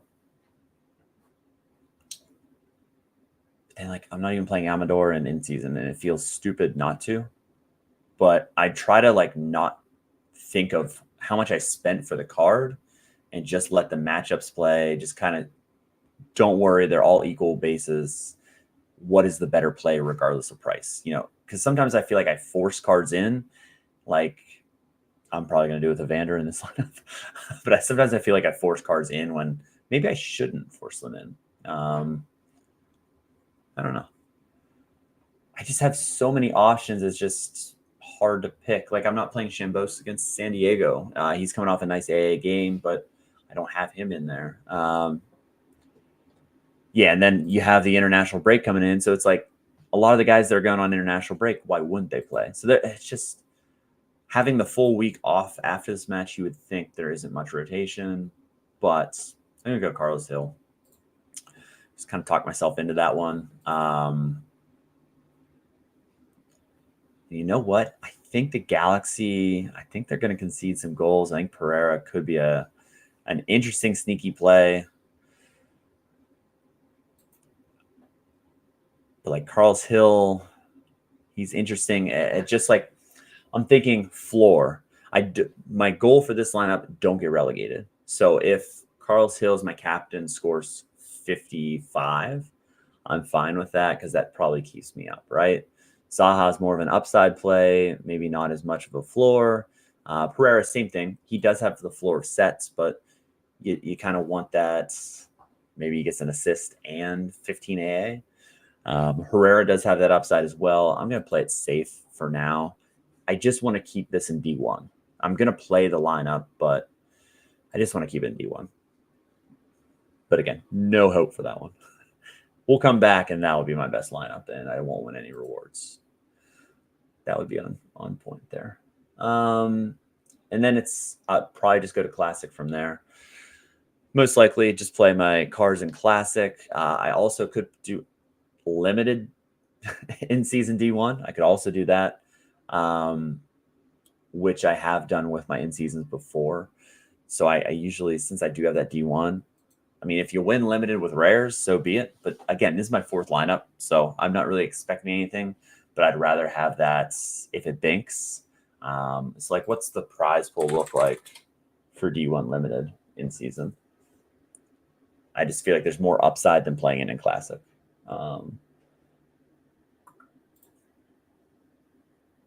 Hopefully the prize pool makes sense with that. I do like that new interface. It's easier to get to things, that's for sure. One thing that they've actually gotten right. All right, so let's see. Cash prizes. You prize pool. 600 for first. I mean, if you bank it, 300, 150, you can get 75. $5 is better than no bucks.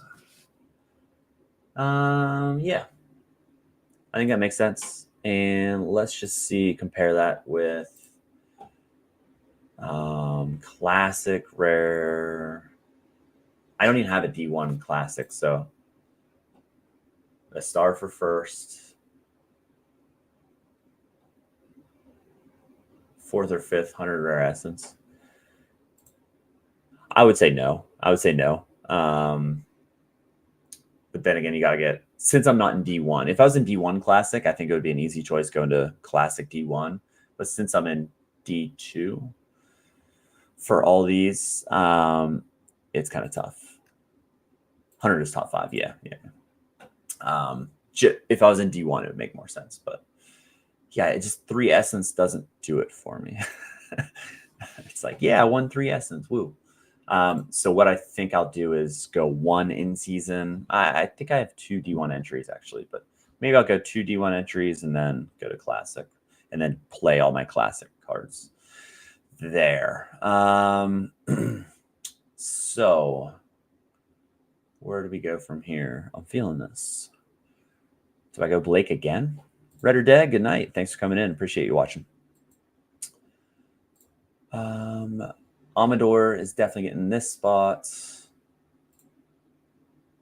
I mean, I have the in-season option, so. Evander Unlimited is just, this is so dumb, right? Like, this is where like the cost, it's just like, it's very sickening to click that button on Evander. It just is. We'll come back to that spot. Forward, I think I got to put Yeboah in there. So that would take Poles Camp out of contention, playing him against him. Could go Blake. Maybe I go Ivic. Maybe he gets some AA with a shorter pitch. Maybe he concedes 1 and scores 50. Sure, that'd be great. But he hasn't. Problem with New England is they just haven't really. They had that clean sheet, but it was 41 and 38, which isn't ideal. But I think we can play him, and then maybe at midfield, I'm just going to go Evander. We're going to plug him in. Then it opens up to our Classic cards. Which out of our Classics do we want to play?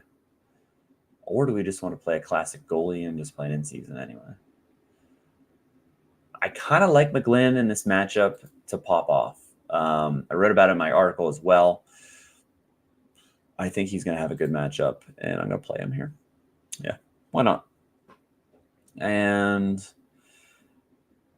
in case Evander goes off at Charlotte, it just doesn't seem right. But yeah, I'm not going to capture him, surprisingly enough. I think it's between McGlynn and Amador. I think McGlynn has the opportunity to score 80+. It's just, does Houston have possession enough? RSL has had decent amount of possession so far within the 3-game sample size. But yeah, that's fine. That's fine. I'll play the other D1 as well.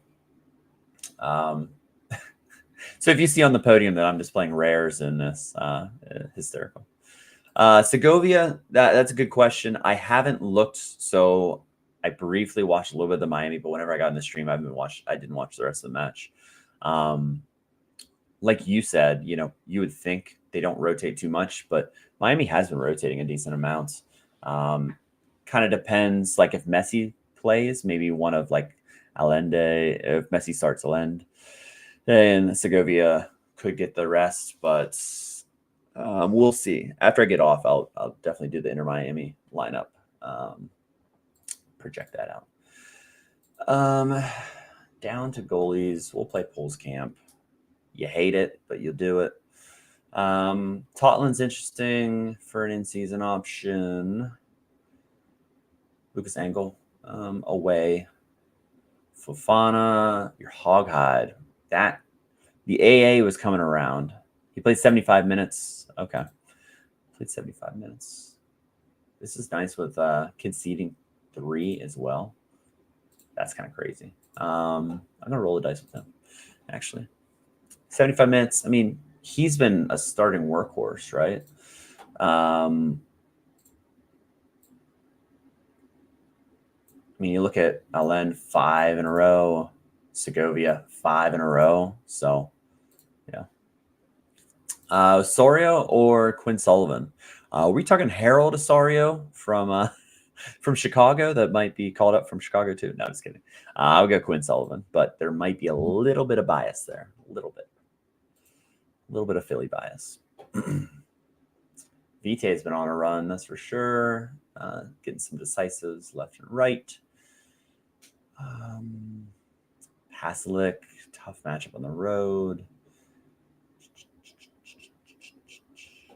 Oh, yeah. Tottenham missed that absolute sitter. That was 300. And, that's rough, man. Sorry to hear that. That was an absolute sitter, too. I had him in like a throwaway lineup. I'm like, maybe that would have helped that. But see if any of these guys are hiding down here. Just to make sure. Don't think I'm saying Ricky Pooch. Why is he not higher? Midfield, I mean, I could just play Shimbos. That just, out of all these in season, that just makes the most sense. So we'll do that. Let's go him, and let's just probably gonna go Allende. Or maybe I go Diego Rossi, play them both together, which would be weird because they probably won't connect on a double decisive. But I think Ty has to get the nod here. Or I could play Bamba. I like Bamba and then go Ty as like a shoot the moon kind of thing. I just saw him, but he disappeared. We'll just type it out. Yeah, let's do that. Not a lot of thinking behind it. Not expecting anything. It's limited, so kind of who cares? With Ty's scoring streak, he's been insane. Just based on this roster. We'll just go with him. Not expecting anything from that at all. Yeah, since that's D2, we'll go back to Classic. There is something just like you love to just build your classics. You don't have to worry about how many in-seasons you're playing. I don't go for the streak just because I think it's minus EV for my gallery just based on the Kai matchups. Like, it just makes sense for me to play 2 Kais into the lineups. And the third one, I guess I could have went for the streak, but I do need to bump one of these up to D1. That would make a lot of sense as well. Oops. I was going to say, we got cards. So we'll go Blake. Do like a Blake. Tottenham's interesting. Glez is just, he's okay. Engel in the road. No, thank you. Ilinish in a good matchup. It's just the lows are too low. Allen starting back-to-back. He should be on the bench the weekend. Got Macania. McVeigh has been very solid. That could be an interesting look there. Kenich. 64 and 63. You love to see it.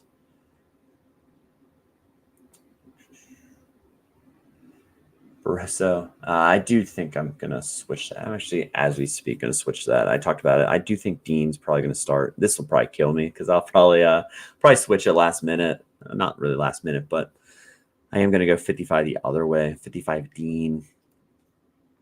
Just because with him coming back from injury, just want to play it. I just want to play it safe with them. I'm not playing Barroso, so I don't want to give the kind of the thinking that I'm playing him, with him being a starter. So it just kind of helps a little bit more.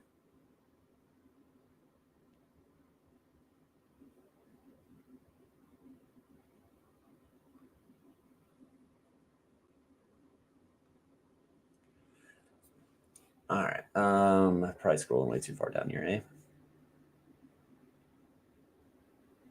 Mason Toye being a defender is hysterical. I never get sick of seeing that. That is just hilarious. Kind of like Totland. I mean, Engel has the lows and the highs, that's for sure. McVeigh actually is interesting as well. We'll go upside with Totland. Feels right. And let's go McGlynn.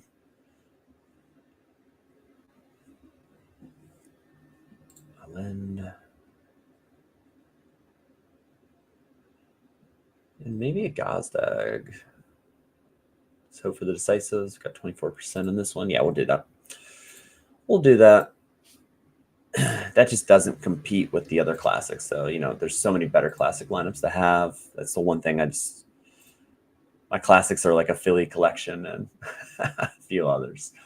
We'll go Schulte the next one. Appreciate you guys hanging out. I guess I could have gotten off to doing this, but I figured if anyone had any other questions, I'd be here for a little bit. I just don't, as far as DMs go, it's a lot. I just still get a lot, and I just don't have the mental fortitude to go through all the DMs. So I'm getting less and less responding. I apologize, but it's just probably not going to respond to many DMs anymore. All right, so let's go. Let's go a little Philly flavor here, maybe a little Quinny, and Gazdag is the extra.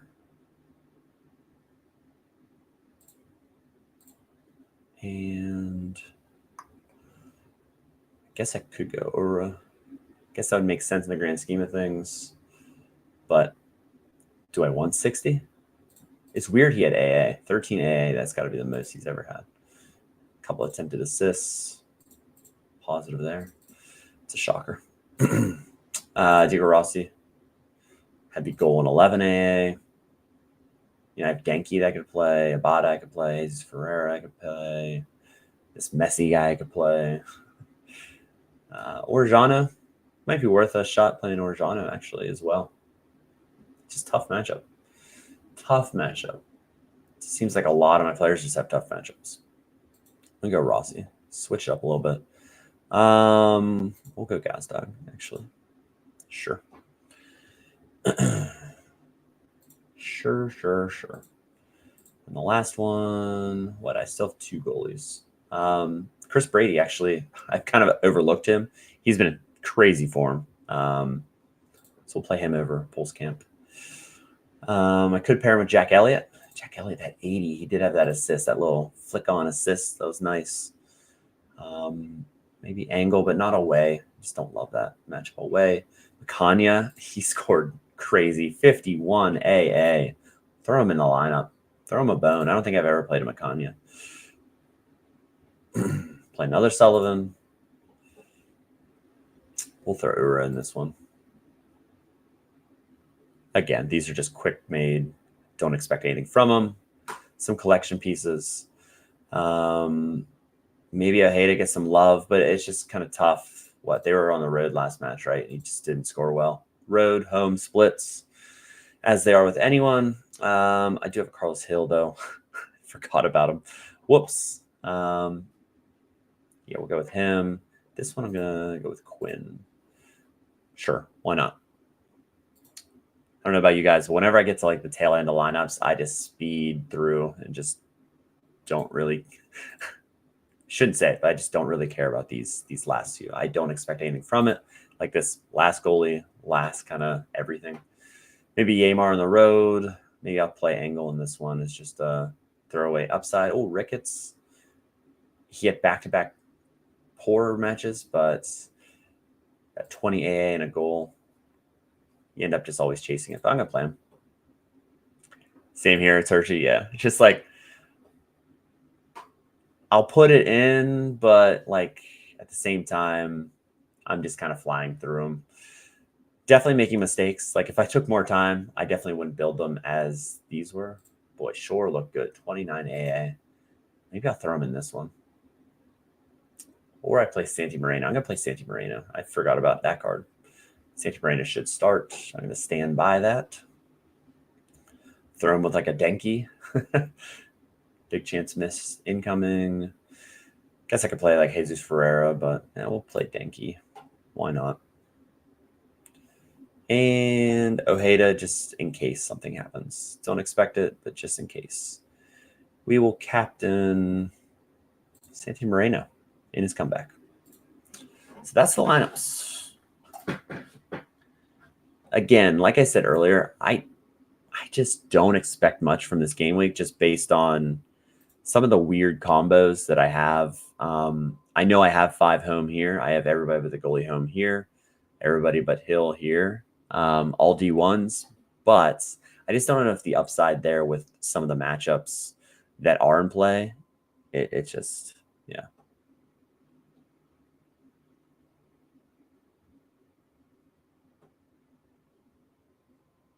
Yeah, that's in season, not classic. Yeah.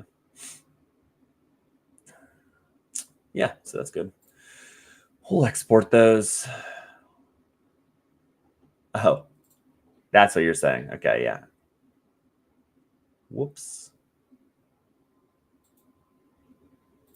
Good call. See, like just flying through, not paying attention whatsoever. All right, back to the drawing board. I already did all those classics, so I don't even know what my classic is here. Where's the MLS? Have I not played it? I have not. I have D3 lineups. Am I really doing this? Or should I just put, I'm just going to put an all-star, I think. Yeah, I'll just play all-star. Oh, man. We're hitting a wall here. It's almost midnight here, so. Got to update Miami after this. At least I don't have to build my lineups, right? Not playing Yamar is kind of crazy as well. I'm going to play Yamar instead of Ricketts, actually.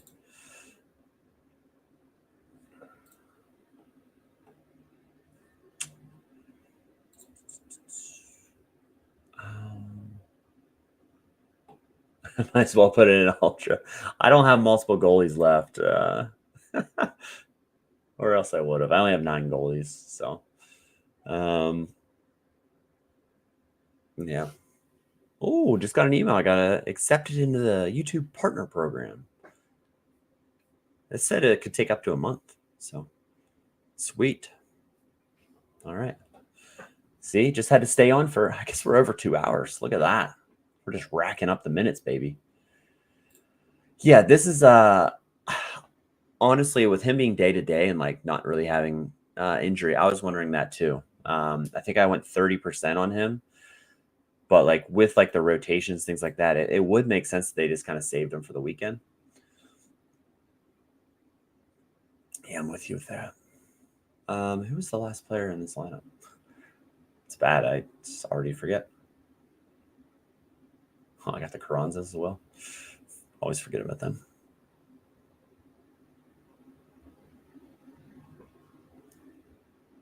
Oh, Orjano as well.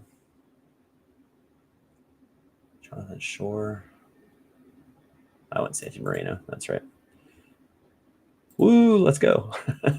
Can't wait to earn like 30 cents for this video. I have no idea how it works. I just think it's cool to get a little kickback, and I enjoy doing this. Like, this is fun for me to do this. Yeah, it was that timber mid. I totally forgot about it. Did I do Ojeda just in case he went off?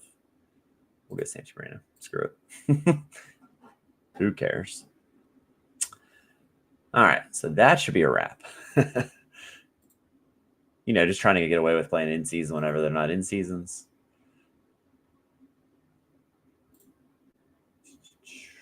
All right. Yeah, you love to see it. Hopefully everybody has a good game week. Hopefully there aren't any DNPs that are like terrible ones whenever we get the availability report tomorrow. That's just the worst. Like whenever it's just a horrendous DNP that you're just like, oh, I have 2 of them. You know, it just kills your top 2 lineups, or you know, anything like that is just the worst. And yeah, hopefully we don't have any of that. I always like get nervous whenever you know how whenever like the lineups populate on server data, and it's like, oh, you have no lineups entered, just because like right at the beginning of the new there, like it's just pure panic whenever you have it, and it's just, you know, terrifying, a really terrifying experience. You're like, I definitely put them in, definitely. You're just like sweating whether or not they were put in or not. But yeah, I'll look pretty solid to me. Don't really have high expectations, but if there's not high expectations this week, maybe the weekend, maybe next weekend will be the ones where we get them. So hopefully you guys enjoyed this stream. I know I had some fun building lineups and talking through each game. So hopefully you guys have a great weekend, and we will be back. I'm not sure if I'll do a Monday stream. I probably won't. We'll see. Since there's no midweek action, maybe I'll see you next week this time instead of doing that Monday stream. Maybe I'll hop on for like a half an hour or something. Maybe I'll get bored. But yeah, thanks for tuning in.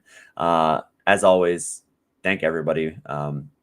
I know the time frames aren't great for everyone. I will eventually, maybe in the summer, whenever I have a better schedule in the summer, I'll do some like midday streams. So like maybe like noon my time. So like 9.5 hours earlier than I normally do. And then maybe it'll be a little bit easier for like the people that, you know, have to catch it on repeat the next day. So thanks for tuning in, and we will see you next time.